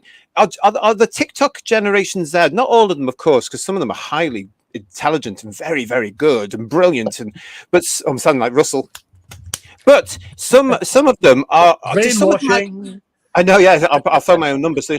But does some of them actually need to have everything illustrated? That point where they bring a ramp into the TARDIS. Now, let me just point out to you, K9 was getting into the bloody TARDIS for years. There was always a ramp in the TARDIS when she wanted it there. It's called architectural configuration. Where's the imagination? Why does everything have to be explained? Why does everything have to be shown now? Why can't kids, or why can't the viewer be allowed to go, this is how it works in my head? Because subtlety has been taken away. Things are not subtle anymore. They have to be presented. And that's the problem with modern day entertainment. I also go back talking about RTD. He is one of those people that he thinks he's the smartest person in the room, and he very well be the smartest person in the room, but he has to show it off at all times instead of presenting it through his work. And there's one problem with the social media generation is we always have to yep. It's tiring, isn't it? We talk too much. We explain too much. And it's like after the House of the Dragons, where they would have on HBO, they would have the guys come and explain to us exactly what the episode that we just saw. Instead of just going away, letting it marinate, let us think about it. And again, seeing things that we don't want to see or don't want to just, we talk too much about things. It's overanalyzed. We have our own interpretation of it. That's the thing, isn't it? Yeah. Yes. I mean, I don't know. That just takes it takes me out of the action. You know what I mean? When I see stuff like this, I tend to go, oh, you like that? I mean, what did you think of these particular points? Did it add the story to you, or did it take you out of the story? Takes you out completely. I mean, the thing like what you've been saying with the earlier producers, it was part and parcel of the fandom with Classic Who. You all had different interpretations, and that formed the basis of the things that you discussed in your local groups and you put in your articles in fanzines and everything else. You didn't need some pompous twat like Russell T Davies coming on and saying what everything meant and saying his interpretation is the only interpretation because he's Russell T Davies and he will not be questioned. It's things like this rely on people filling in the gaps themselves and then discussing. I can't wait to hear your interpretation of Ghostlight, because for years that story has annoyed the hell out of me. Because I'm like, what the bloody hell is going on here? But love Ghostlight. I love it. Open to interpretations, and I can't wait. But that's what, I mean, look, Ghostlight 1989, and you're going to be doing a video talking about it. I mean, do you think in 30 odd years time we're going to be doing a story talking about Wild Blue Yonder? Of course not. Wild Blue Yonder. Of course not. And, yeah, I mean, it's not going to happen. When you're looking at some of the stuff from 2005, anyway, as I've said before as well, some of it is looking, and I don't mean the effects, because effects mean nothing, but the story is dated. Some of the stuff, not all, so there's some brilliant stuff in New Who, and they're the ones we will review first. But on this channel, please subscribe. And there's some great stuff, and some wonderful performances by Smith and Capaldi. Wonderful stuff to carry a script. But some of the stuff, especially in Russell's time, because he's so obsessed with this sort of soap opera element, is dated. And you can look at that and you can go, oh my God, that hasn't aged well. So whereas we're now looking at a lot of classic Doctor Who, especially this year, the proper Doctor Who, and coming up soon, we're going to be looking at the Three Doctors and celebrating 50 years of the Three Doctors. That's still entertainment, and it's still great because the story is sound. But when you go back and look at something from some of the I'm not so sure. I'm sure there'll be lots of people that have come into the show with 2005 onwards that would argue with me, which is fantastic, because you're the ones that are going to have to talk about it in 30 years, because I certainly won't be. I want to say hello to the General Grievous. who's coming here. Hello there. And also, go on, Paul. Oh, sorry. I just think with RTD, we know what he's good at, the soap opera elements, everything. But the downside is he's not very good at being consistently able to build a mood. And so when we were talking about Classic Who, where episode ones were, I mean, let's face it, as a fan, episode ones are the great ones because you haven't a clue what's going on. There's actually no plot going on half the time because it's setting up context, it's establishing mood, and really it's trying to give nothing away. So episode one nowadays you'd call a filler, but it's key because it grabs you in a new context, in a new locale, new characters, and it's, you know, we could spend all our nights telling each other about your favorite part one, because in drama you need sometimes not to race through the plot, you just need to indulge in mood. Yeah, I think Richard Brooks is with us in the chat here, and he's saying something quite interesting which could bring that out, because the whole thing about the Celestial Toymaker, I was expecting what I got at the very beginning of this episode to be built on, because I was actually feeling this entire presence of this iconic character coming back after all this time. And I was actually feeling it. I thought, oh my God, Russell's actually going for it this time. He's actually writing a proper Doctor Who story like he used to do. And then he went camp.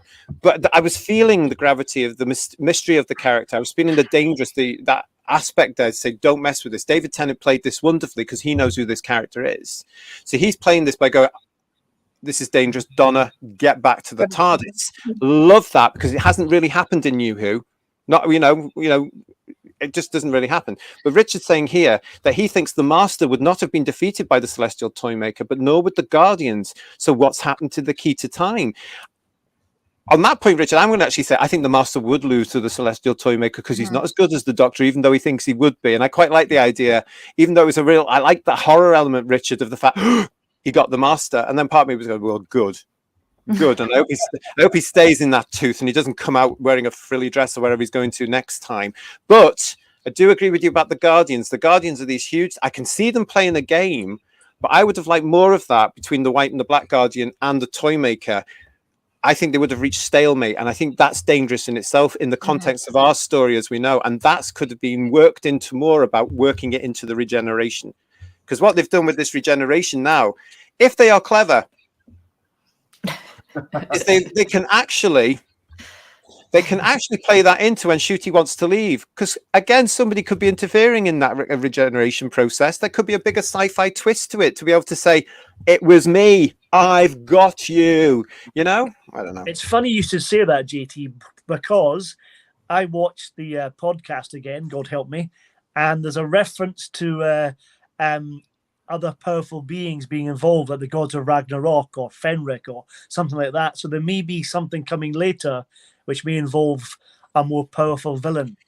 I don't know, Sutek or the devil from the Satan pit or something like that. It can be twisted in any way you want to now. And if this reiteration of Disney Who, let's face it, let's get it out here, this next reiteration of Disney Who doesn't work, and here in the UK it's indicating right now it's not already, but let's see how it goes on from whenever they broadcast whenever they broadcast these next 8 hours with Ncuti. Good luck to him, by the way. I'm sure we're all behind him, but good luck to him. There's a real case here of they can twist it. They can twist this. And I'm sure, deep down in myself, I know the BBC, even though they don't know what they've got, they will retain that. All rights will revert back to the BBC at some point. It is their property. They're never going to let it go fully. And they have to be careful with this. And when they notice that merchandise isn't going to be selling, as Ian was saying earlier, the ratings are down in the United Kingdom, they're going to come in just like they did with Chibnall. They're going to come in and say something has to be done here. So maybe you're right. Maybe they are putting these little elements in and be able to say, right, we can turn that later, or we can turn that. All I keep thinking about, Michelle, is I don't know if you saw this, but I'm actually quite gutted at the moment, because Bad Wolf was one of my favorite production companies, because they did this wonderful series called The Discovery of Witches that I am a huge fan of. If you're interested in seeing it and you're in the UK, it's actually on Sky Max at the moment being repeated, which is on the Freeview channels. And it's just finished season 1. Season 2 is about to come up. I'm a huge fan of that. Now, that shows you the quality, guys, from executive producers Jane Tranter and Julie Gardner. And they've got another story coming out on ITVX, this is called, and this is going to be out very soon. I think it starts on the 29th of December by Bad Wolf for ITVX. The quality of that looks incredible as well. I think we should all have a try of that and have a look at it. because if we compare it and we look at this and compare and contrast the series, then we know exactly where things could possibly be going wrong, if you know what I'm trying to say. Yes. And that would be tough, wouldn't it? Yes. It's a show I would be interested in doing, everybody, if we're all up to that. I'll look at the chat here this evening as well. This is fantastic. It's so lovely to see all of you in there and the chat. Thank you for joining us. If you've just joined us, welcome to Who's Views. We do all sorts of nonsense on this show, just in different orders. So nice to see you. Nice to see you. All views welcome here. All fans from all eras, of which there are now 3. Classic, new, Whoniverse. So that's it there. Everybody's welcome here. Sam is saying too right, JT. That's what I like to hear, mate. I almost added that in my first comment list that this episode was unfortunately a great jumping off place, and I might just do that even though I quite like Gatwa. It's one of those things, isn't it? Some people jumped off when the 1989 ended, didn't come back for 96 or 2005. Some jumped off. I mean, that's the thing. That's the thing about this show. You can do it wherever. But stay with us here on Who's Views, because we've got lots of stuff coming up. Hello, what are you going to say, Sheree? I feel for the different actors because they get so much flack. They didn't write it. They didn't direct it. They didn't produce it. No, they just turned up and put the money. No, so all of them, like with the first time I went through a bunch of old Who, Sylvester was my favorite. And I think that was just because he got such a bad rap. And I liked the playful friendship and the mentory relationship between he and Ace.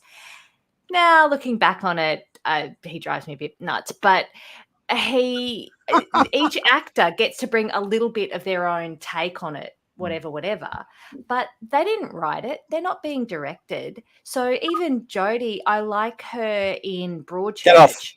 But the only thing I've seen her do is glum mum and then patronising finger wagging Doctor Who. How much of that is her and how much of that is what's written for her and being directed by her? So Shooty as well, I completely get.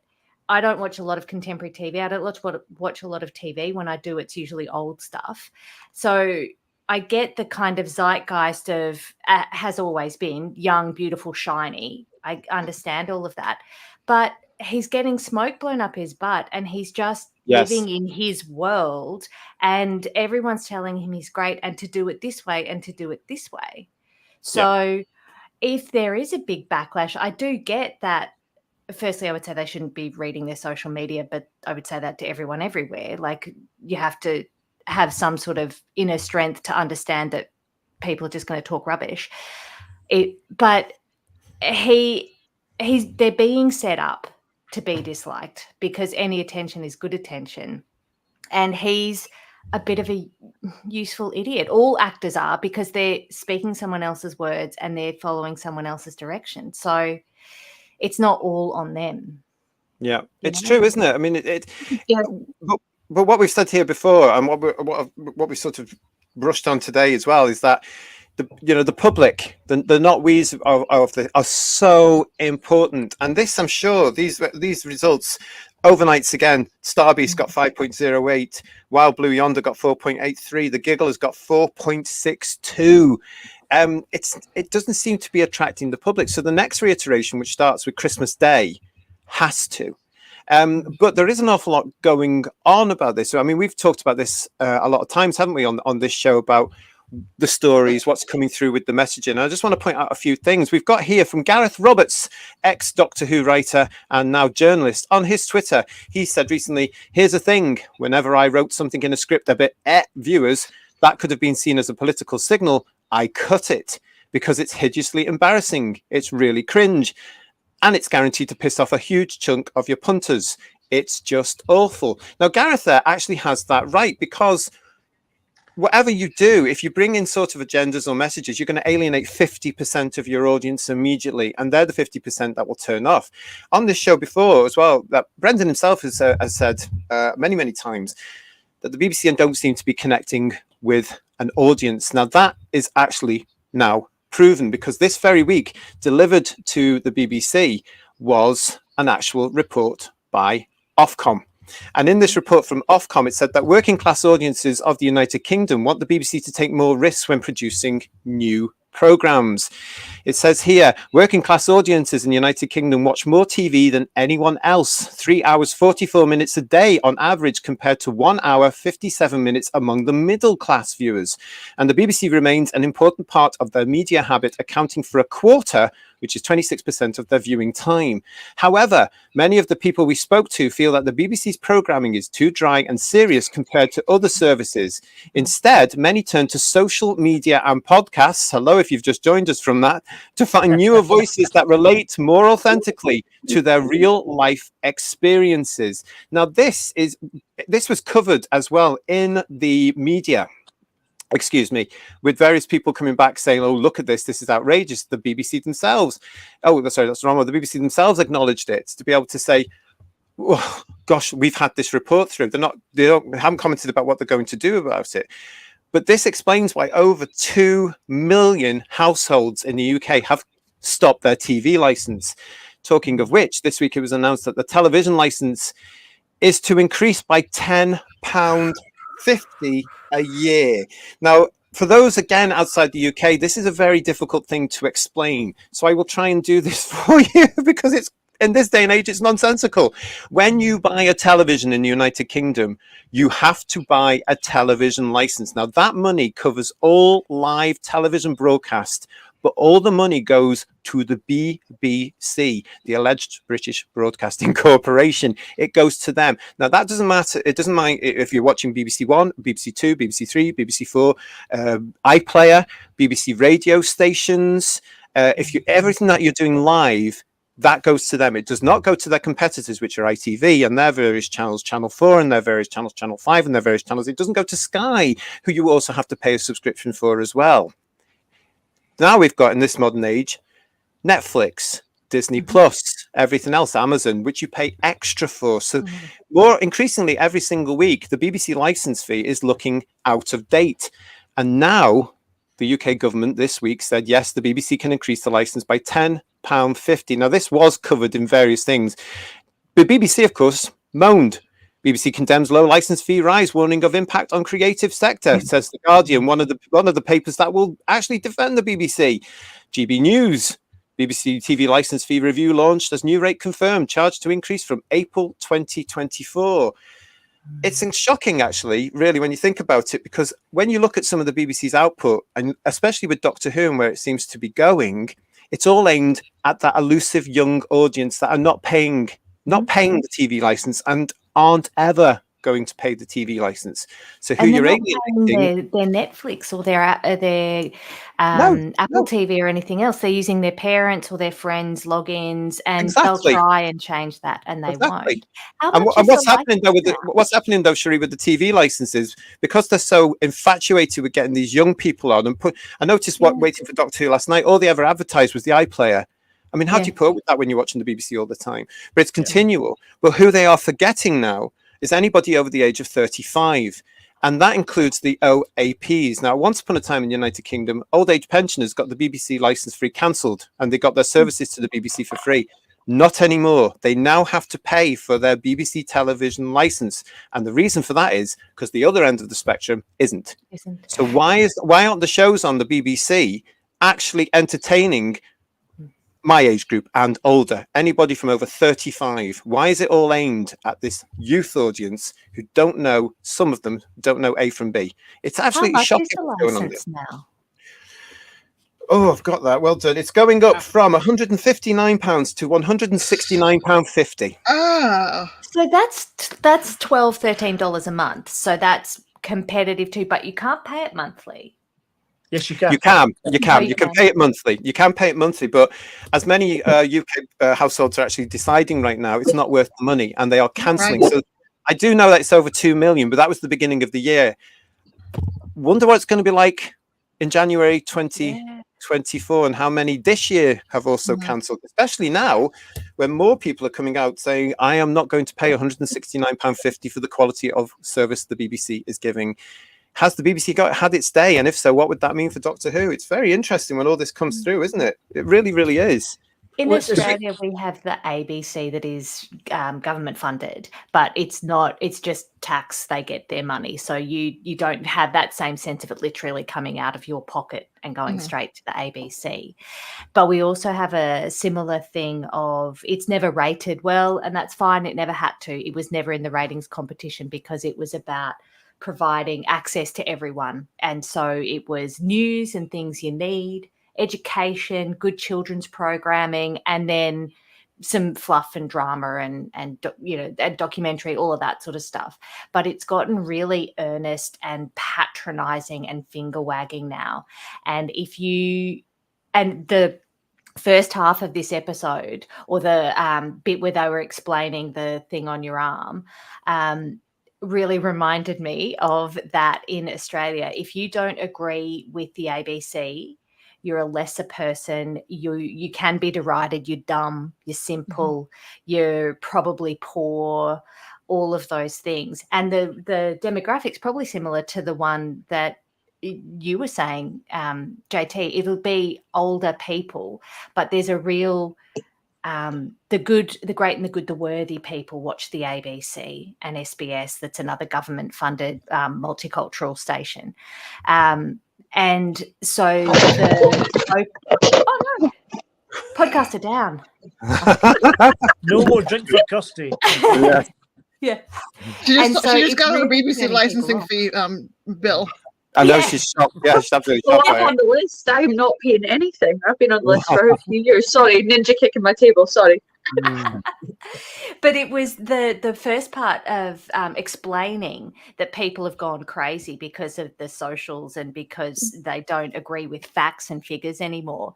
That just felt like the ABC describing the last 5 years in Australia to their own audience, belittling the people who aren't in their audience.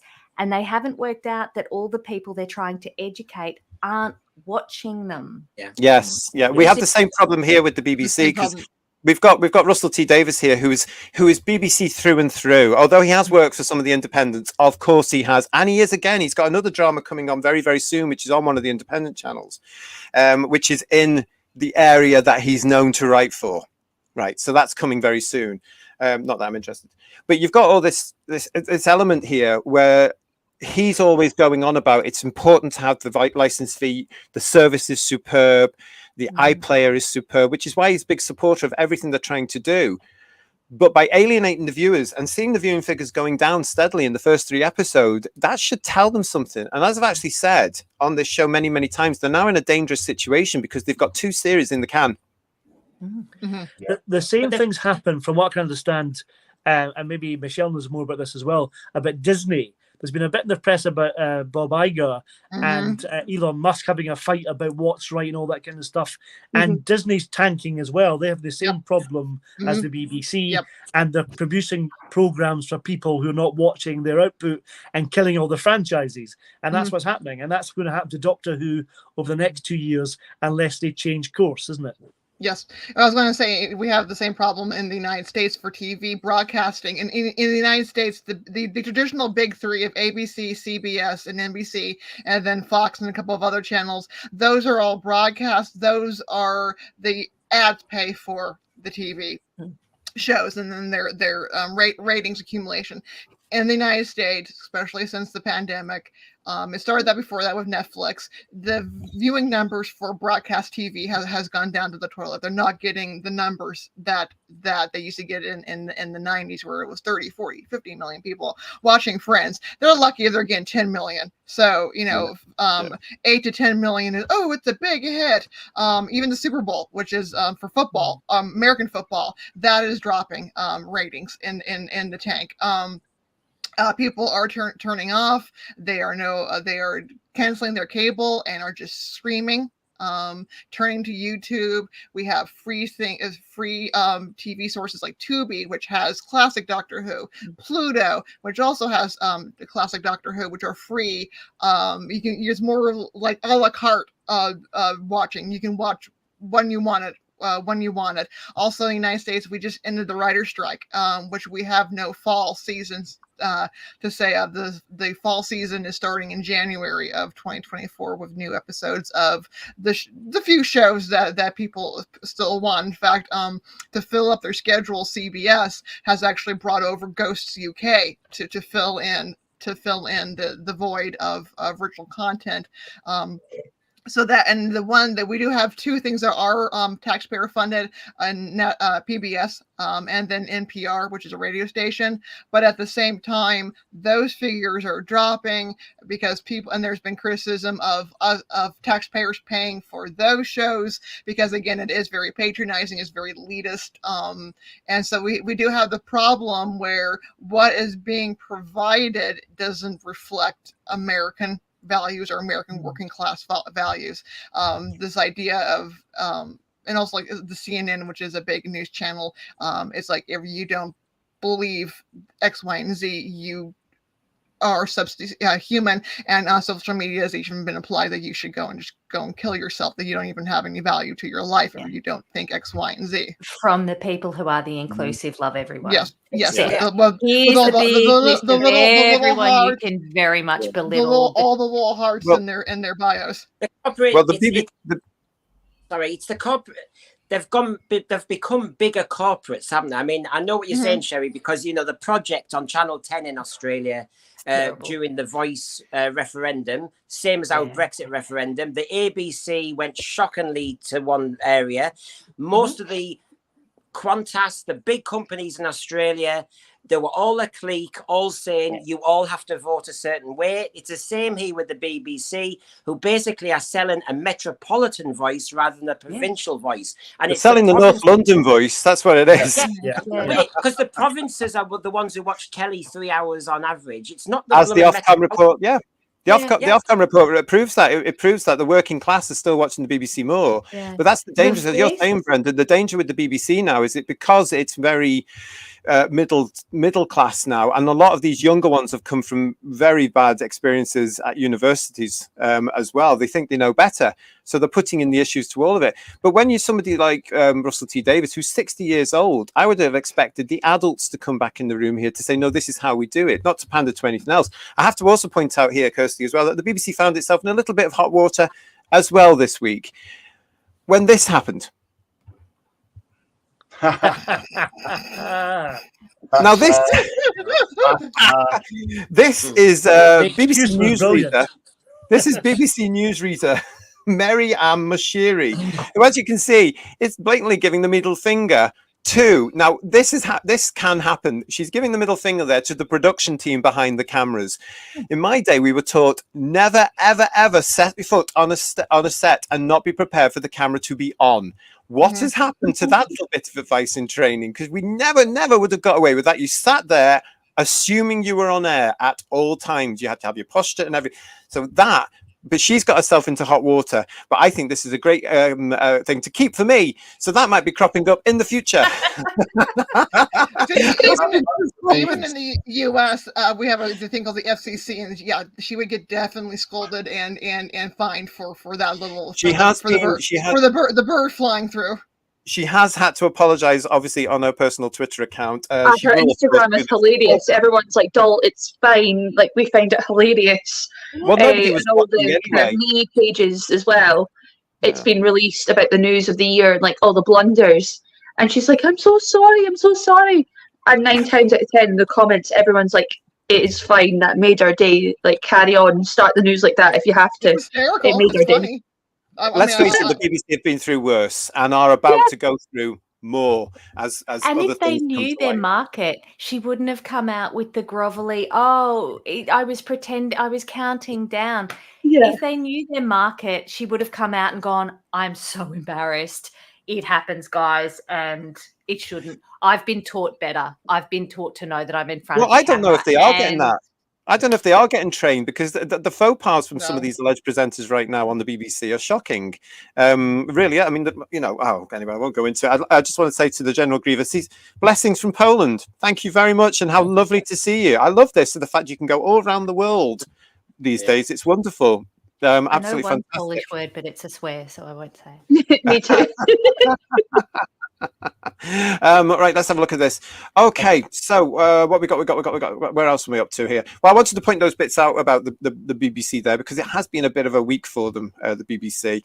And then on top of it, as fans, we've got this as well. So in association with what we're talking about with Night, the Giggle, of course, saw the return, the long-awaited return, actually, of the Celestial Toymaker. And of course, this week you would have noticed that the first meeting of the Celestial Toymaker and the Doctor, obviously played by William Hartnell and Michael Gough, is about to be released. It's coming out on Steelbook, it's coming out on DVD, and it's coming out on Blu-ray, and it's animated. I'm sure you've all seen this. And what do you think of the animation, everybody? It's Doctor Who meets Larry Lamb. Yeah. Bah. It's very experimental, isn't it? I'm going to give it that. Do you know what? You know me, I buy these. I saw everybody saying about the animation as usual, but actually, I liked the grand scale one. There's one where you can see Dodo and Stephen, and the TV screens flying around and everything. And they can make it bigger. I actually quite like this kind of cuboid I know it's not a very good William Hartnell likeness, but apart from that, I'll be honest, I actually prefer this one to some of the animations. I do actually like it. I like its bigger than quality. Well, we all know that you and Paul will already have the order in. You'll get that through. I will wait as usual for another couple of years because I've waited this time, and I'll get it when it's £7. I don't care, because I just thought when I saw that, I just went, "Oh well, that's interesting," but it doesn't entice me enough to buy it. No. For a surreal story, it kind of works. It'd be interesting to see how that plays out for the full of it, and also between the black and white version and the color version. I think maybe it is experimental. It is, but again, the Celestial Toymaker is a very surreal, very 1960s-esque storyline. So it kind of works. Again, I like to see it when it all comes out. TARDIS Spider is saying, thought the stills were terrible, but the moving scenes worked. So that's interesting. And General Grievous is saying the animation quality is quite terrible. That's also the whole industry right now. I have a friend who is an animator, and the animation quality, and also what is befalling Disney right now with Wish, and what is coming out from the animators, animation quality in the United States, has dropped. It is oh really sad for I have a friend who trained as a hand-drawn animator, and animation quality, a typical Disney movie hand-drawn takes 3 to 4 years. A really good quick animation movie takes a year. Wish, the movie that just came out, took 3 to 4 months to animate. It's such a shame because we've actually seen, haven't we? We all know, and if you don't know, you can look it up. There is a Celestial Toymaker on the tube of Who, which is gorgeous. I mean, we've all talked about it and raved about it, and it's wonderful. And I don't know why they just didn't buy it from him and got him to finish the rest of the episodes. We've got timescales here. The Celestial Toymaker animation from the trailer appears to demonstrate a low budget, which has been mentioned by a well-known authority on the matter, but I will buy it. Woodhouse122 is saying he's with himself, wait for a price drop or coming onto iPlayer. I think they're obviously all going to go onto iPlayer after they've got the money's worth, so that the Whoniverse expands. Richard is saying it looks appalling. I will wait for it to be in the sale. And you can say, at least I can listen to the audio, which is how we reviewed it, because we've reviewed the Celestial Toymaker a few months ago. It's on the reviews playlist. So go and have a look at all that. But if you're going to buy that, that's fantastic. If you're going to wait for it, fantastic. And Simon's saying here, AI will soon be able to regenerate anything on your own laptop. It's bloody scary. Film Watcher 1996. Lovely to see you. Thank you for joining us. If any of you guys played the Telltale Walking Dead games, it's pretty much looks. Oh, does it? So does that mean it's trendy right now? Will that animation actually last 5 or 6 years? Will it be trendy in the future? I see, that's the problem when you're playing these games of trying to keep up with the current fad, isn't it? It will eventually not be the fad. I mean, there was an argument. Oh, sorry, Paul, go on. Okay, one thing I'm interested in the animation is the way that they've not changed how the Celestial Toymaker is dressed. Because if they think Celestial is triggering, I'm surprised he's not wearing a suit.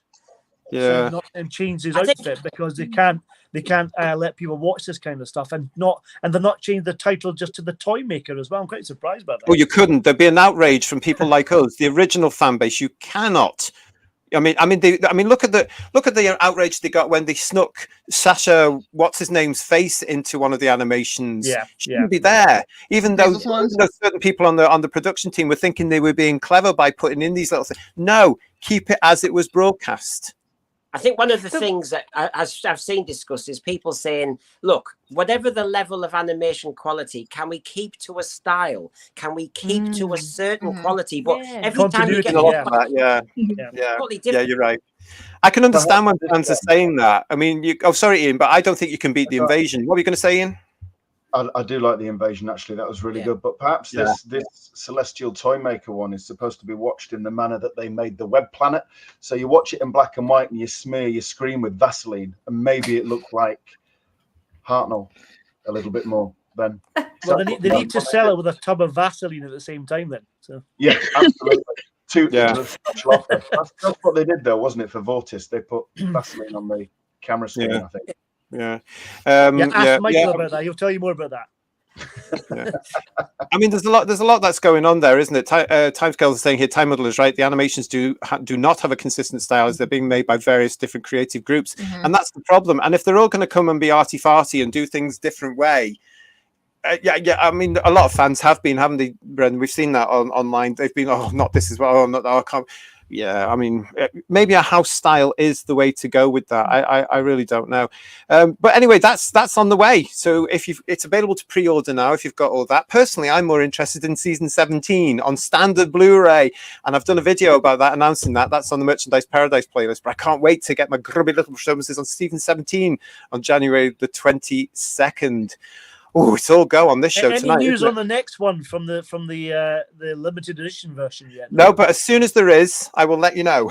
Thank you very much. And in the US, you can pre-order season 20 now. I did mine about a month ago. They haven't given a release date yet, but I have pre-ordered my season 20. Well, that's good news. That's good news, because I'm going to have to wait until about this time next year to get season 20 on the standards, I'm sure. So that's all really good.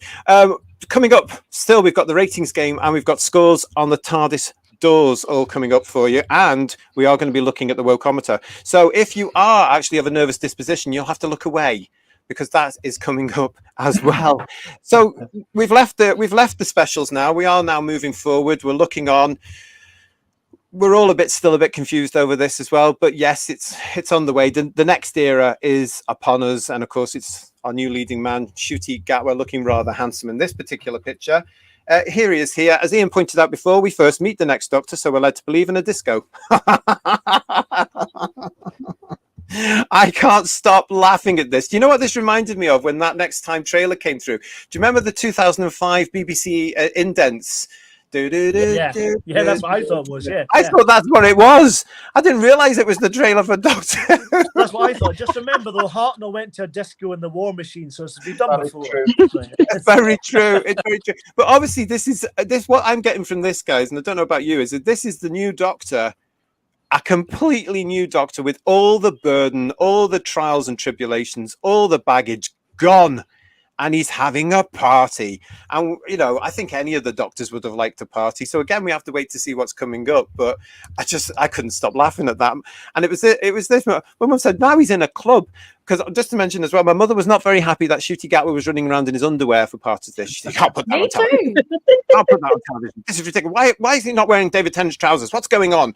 And I thought, well, yeah, what was that about? I'm surprised it wasn't the top half was revealed rather than the bottom. But yeah. But I mean, this is what I mean now. In this preachy culture, I find it funny that you've now got a male lead and they're going to objectify him. And it's classic. So you've got this, because remember, it wasn't just that he was in his undies. It was the fact that Bonnie Lanford's character had to say, you're beautiful. So basically, after all this nonsense, arguing about, can we not treat women in an objectified way? We're now going to do it to a male lead. And that's 2023. So we've not made any progress at all. And this is RTD being clever ass with us. Madness. Well, it's because Michelle says he's after the TikTok lot. It's something for the moms now. Well, my mother, as I say, was not impressed he was in his underwear. Timescale, a great one here. What song will he be dancing to? Well, the Time Warp, of course, love. The Time Warp. What else would the Doctor dance to? Season 2 of It's a Sin. Well, that's the other thing. A lot of people have gone online actually, mate, to say oh, look at this. We're going right back to where Russell knows how to write something. So we've got that. We've got TARDIS Spider is saying he's jealous, over 1,000 years old, and he's still in a tank top. He's 66 and never would. Yep, I don't think. Very wise.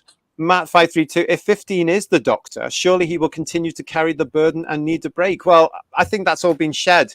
I think that's what this particular regeneration has done, Matt. I think it's just gone boomf. Like a Because snake. this is a reboot. It's a reboot. Yeah.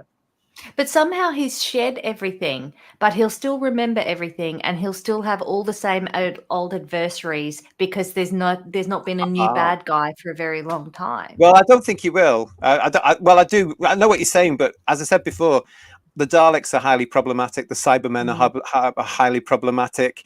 I think we're going to get safe white villains. Oh, like the Master, or something like that. You know, You've also lost that element because when the two doctors were talking at the end of that unit platform, the David Tennant doctor was saying, you know, people died, it's terrible. And as you know, the Shooty doctor said, people die, you know, that's it, that's life. And so you've got this colder quality who's got rid of all his angst, colder. So what's this all going to be about then? You know, if some people dying's okay, and you've got no worries in life, is this just going to be a disco dancing doctor who, some people died, some people did this, whatever? I think the companion of Millie Gibson and some of her storyline, and also listen to her theme song, it's a little bit more wistful and serious. I think she's going to be the balance, because we're going to go into maybe a carefree, fancy-free doctor, and maybe like kind of like the first Doctor again learns from the companion.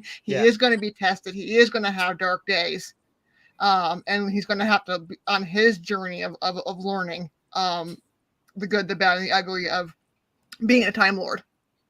We're not going to find out, of course, until next year. But Russell has now gone on record to say that he has been watching things like Stranger Things, which was great before it wasn't, and all these. And he's been very jealous of the fantastical elements. So he says that his new reiteration of the show is going to be more fantasy than science fiction.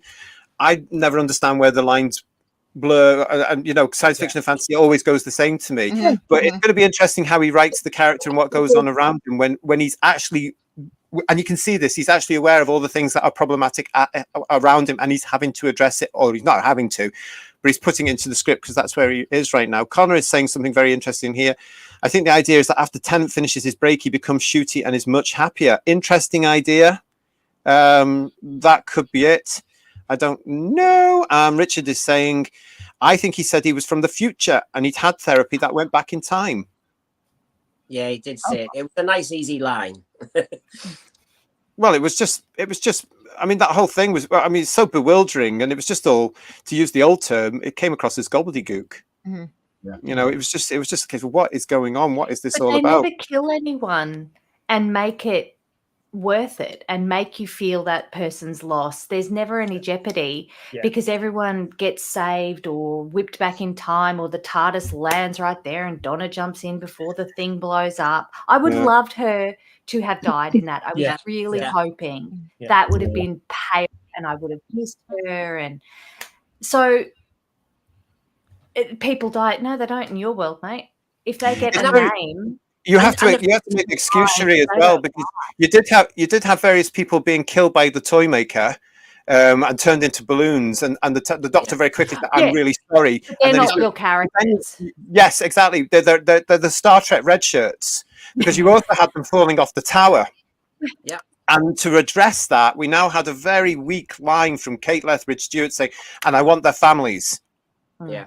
I want the names and I want their families. Oh, tip of the nose. Apparently, he'd written that the Bernard Cribbin's granddad character was referenced as had died in that last scene, and then it was challenged, and so we've now got him hunting for moles.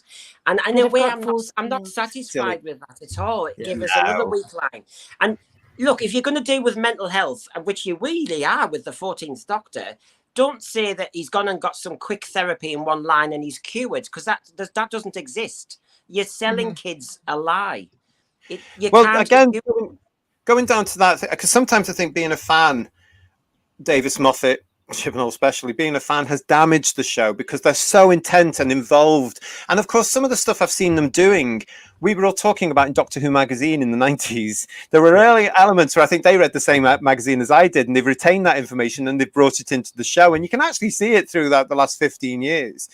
Yeah. But that's why it always surprised me. I mentioned earlier that one of the ideas of how to change from Doctor 7 to whoever was taking over from Sylvester, if the show had gone to 1990, was the Doctor went mad because of all his manipulations. Now, surely that would have been a nice idea for regeneration. Instead of having a laser beam going through him, the 14th Doctor suddenly realizing, hang on a minute, I can't cope with this. Boom. Changing to the next one, and then the baggage has gone that way as well. Literally just light up. That's how we got here as well. Gore Vidal, I love that. You sound like a really, really fabulous fashion house. Well, there's a Doctor Who story. Davis convinced the BBC to head with Doctor Reboot in 2005 by touting the success of Book. He did.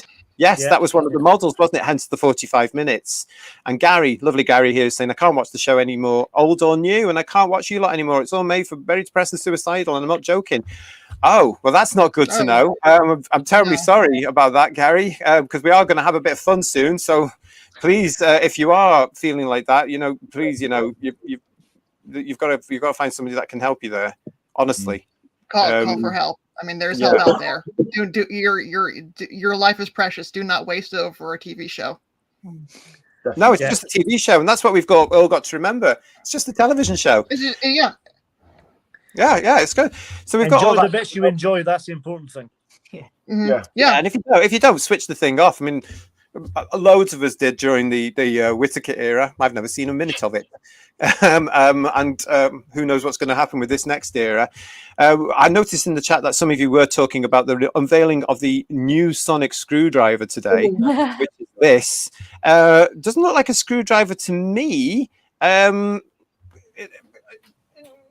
Someone said it was a lady shaver. One at a time. Kirsty first. It looks like a mobile phone that I wanted when I was a teenager in 2008. And the wee clamshells. A butt plug. Oh yeah, thank you very much. And Paul, what were you saying? Well, I was going to say, I think my wife's got a lady shaver a bit like that. It's interesting because I've actually already got mine. Look at this. I got this from IKEA. At least that one's useful. Yeah, my new sonic screwdriver there. That's really good. You can get it from IKEA for about a couple of quid. So that's brilliant there. Yes, so we're moving forwards. We're all on. And of course, tomorrow, this arrives. Oh, dear. The Goblin Let's send it to number one, shall we? Oh, I don't know. The Goblin song arrives tomorrow. If you don't know about that, go and look it up because I really can't be bothered. That's problematic in itself, isn't it?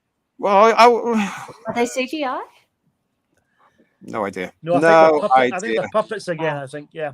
It's all from the Christmas episode because obviously there's a song in the Christmas episode. I have to say in that trailer that my mum did sort of get excited about those goblins because she loves wicked little characters like that, like some of the Muppets and stuff. And she was like, ooh! I thought, oh, that's my mother watching Christmas. Right, so we're going to look at this now. It's time for this.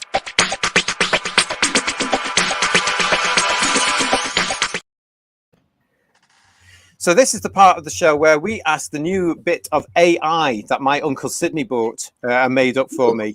And thank you again to my Uncle Sydney. Thanks for that. Really appreciate it. Are you ready for that? You ready? Well, wind it up. Yeah. And this is where the Wokeometer will actually look at the Giggle as a whole, and it will tell us on a scale of 1 to 10 how woke the episode was. Right? So here we go with the Wokeometer.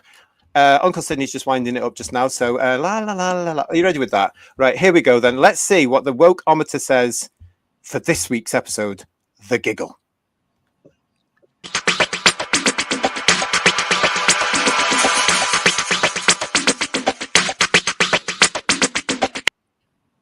Oh, so it was a 4 out of 10 from the Wokeometer. A 4 out of 10. So not that bad. It was a bit of a shame at the end. Basically, Rosa's character had dealt with a trans issue in the Star Beast. And then in this little scene at the end, she went mad that she was given the wrong meal that wasn't vegan. Yeah. And so she was given all these issues. The poor lass. I've blocked all that. So, yeah. Of course, has she ever had anything else to talk about other than issues? Has she ever had somebody tell her to? Do you know what I mean? Why does it have to be her? Could it not be her dad? Could he not Yeah. be the vegan? Yeah. Like, Well, vegans yeah. have been around for a while. Does she have to be the only special, wonderful one? Well, She I got think 4 out of dyspraxia 10 as with well, that. has she? Yeah, I don't know. Oh, well, God knows. I think 4 out of 10 from the Wokeometer was actually really good because it wasn't that bad. It was just all squished into those last 20 minutes. So thank you for that, Uncle Sydney. That will stay with us from Christmas and beyond if we all get through and we decide to keep going on and watching it all. So please, everybody, say thank you to my Uncle Sydney for that. Thank Thank you. you. Thank you, Sydney. That's much better. I want more of that in the future as well. Right, so that's now going to take us on to...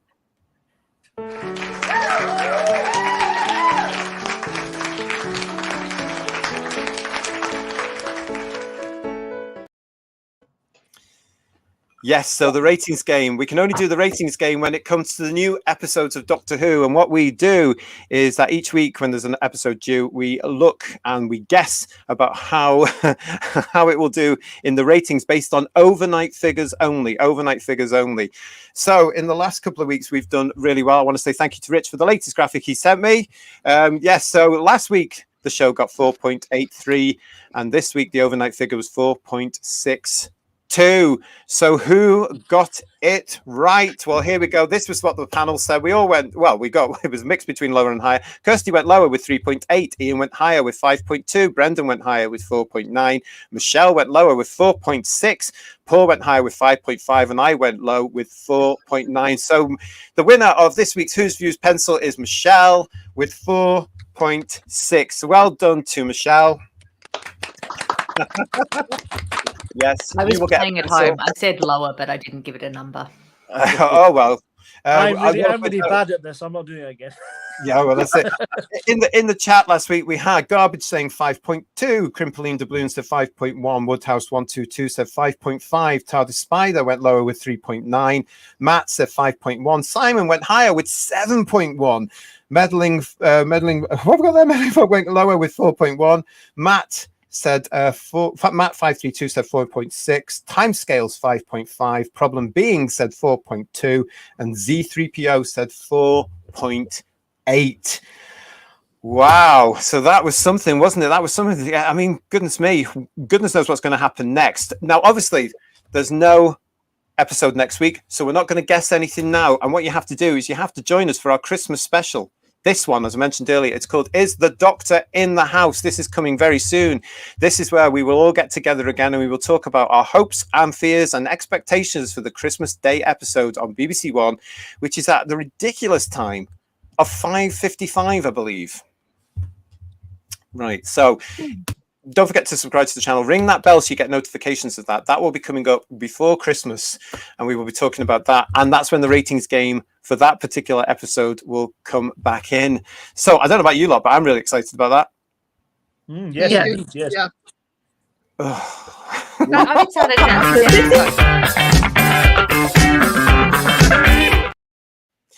Coming up next on Whose Views, he said, cutting off one of the panel, we are going to be going right back to 1973. We're going to be celebrating 50 years of the 10th anniversary special, The Three Doctors. Yeah, in that's my what view, we did. Yay. We're going to be looking at what an anniversary special actually should be and should look like. Real jeopardy at the end of that. You didn't know if the Doctor was going to make it. You had a really powerful villain. You felt the jeopardy in that story. You really did. You really, really did. Right, so yeah, let's have a look in the chat before we all finish on this one. We've got Film Watcher saying nice, the good stuff. General Grievous is saying the ratings. Yeah, I mean, it's good. I mean, it's what we do as fans. We've been doing it since 1986 when they became suddenly, when we all became aware of what ratings meant. What's the TARDIS? Are you? Right, yeah. He's looking at a jacket from the Three Doctors. That's really good. Simon says here, he went high because I don't hold with any other day numbers because, as I said, we watch differently now. I missed it. I was Santa at the time. I love the fact that he was Santa at the time. That's great. Woodhouse 122 said, definitely thought that would be an increase, what with it being a regeneration episode. And yeah. Richard is saying here, he thought that the ratings would all go marginally high. I think we all did because it was a regeneration episode. Mm-hmm. But it's interesting to think, is the love affair with Doctor Who and the British public coming to an end? That's another show. So stay with us. Stay with us here, because this we'll soon know in the next few months when the thing comes back. Neon is here. I remember watching some of my dad's classic DVDs, and this was one of them. Brilliant. So join us. And General Grievous is also saying, I am now looking forward to the Three Doctors. Great. It would be great to see as many of you as possible joining us for the Three Doctors review. It's coming up this very week, so stay with us. Right. So wow, what a show. Thank you so much, everybody. One thing I want to end off with now, and I want to know what the panel think about this. The 3 hours that we've been put through, that we've been given now. The 3 hours that we've just had through Star Beast, Wild Blue Yonder, and the Giggle. I'm going to ask each of you now, yes or no only, and I'll come to it. We'll start with Brendan in a second. Was it worthy of this logo? This precious, precious logo to an entire couple of generations. Were these episodes worthy of the logo? We'll start with Brendan. Yes or no? Yes. Kirsty? No. Paul? No. Michelle? Yes. Third Doctor Ian? No. Cherie? No. I'm going to say no as well. There we go. That's it. Well, we will be back very soon. Thank you all for joining us this evening for this our review of the Giggle. That's it. That's the end of the 60th anniversary specials of Doctor Who. We've now entered a brand new era, a reboot, if you were. We will be back looking. We've got some great things planned up, some really good specials coming up for you over the next couple of weeks. I'll let you know, actually. The Three Doctors, K9 and Company. And then we are going to be talking, is the Doctor in the house, before we actually do sit down and review the Church on Ruby Road. Brand new Doctor. Brand new. What are you saying, Ian? Sorry to interrupt. On, if anybody wants to and is interested, on BBC Sounds, there's a little 2-part Doctor Who 60th anniversary A to Z by Toby Haydock, who does some of the specials on the DVDs. I really enjoyed that. It was really good. I would recommend it if people haven't listened to it. It's really worth it. Sorry to jump in there. No, don't. That's fine, because we're coming to scores on the TARDIS doors now. But that's great because, that was on at something stupid o'clock in the morning, so I didn't hear it. Yeah, Before we go, yes, we've got this now.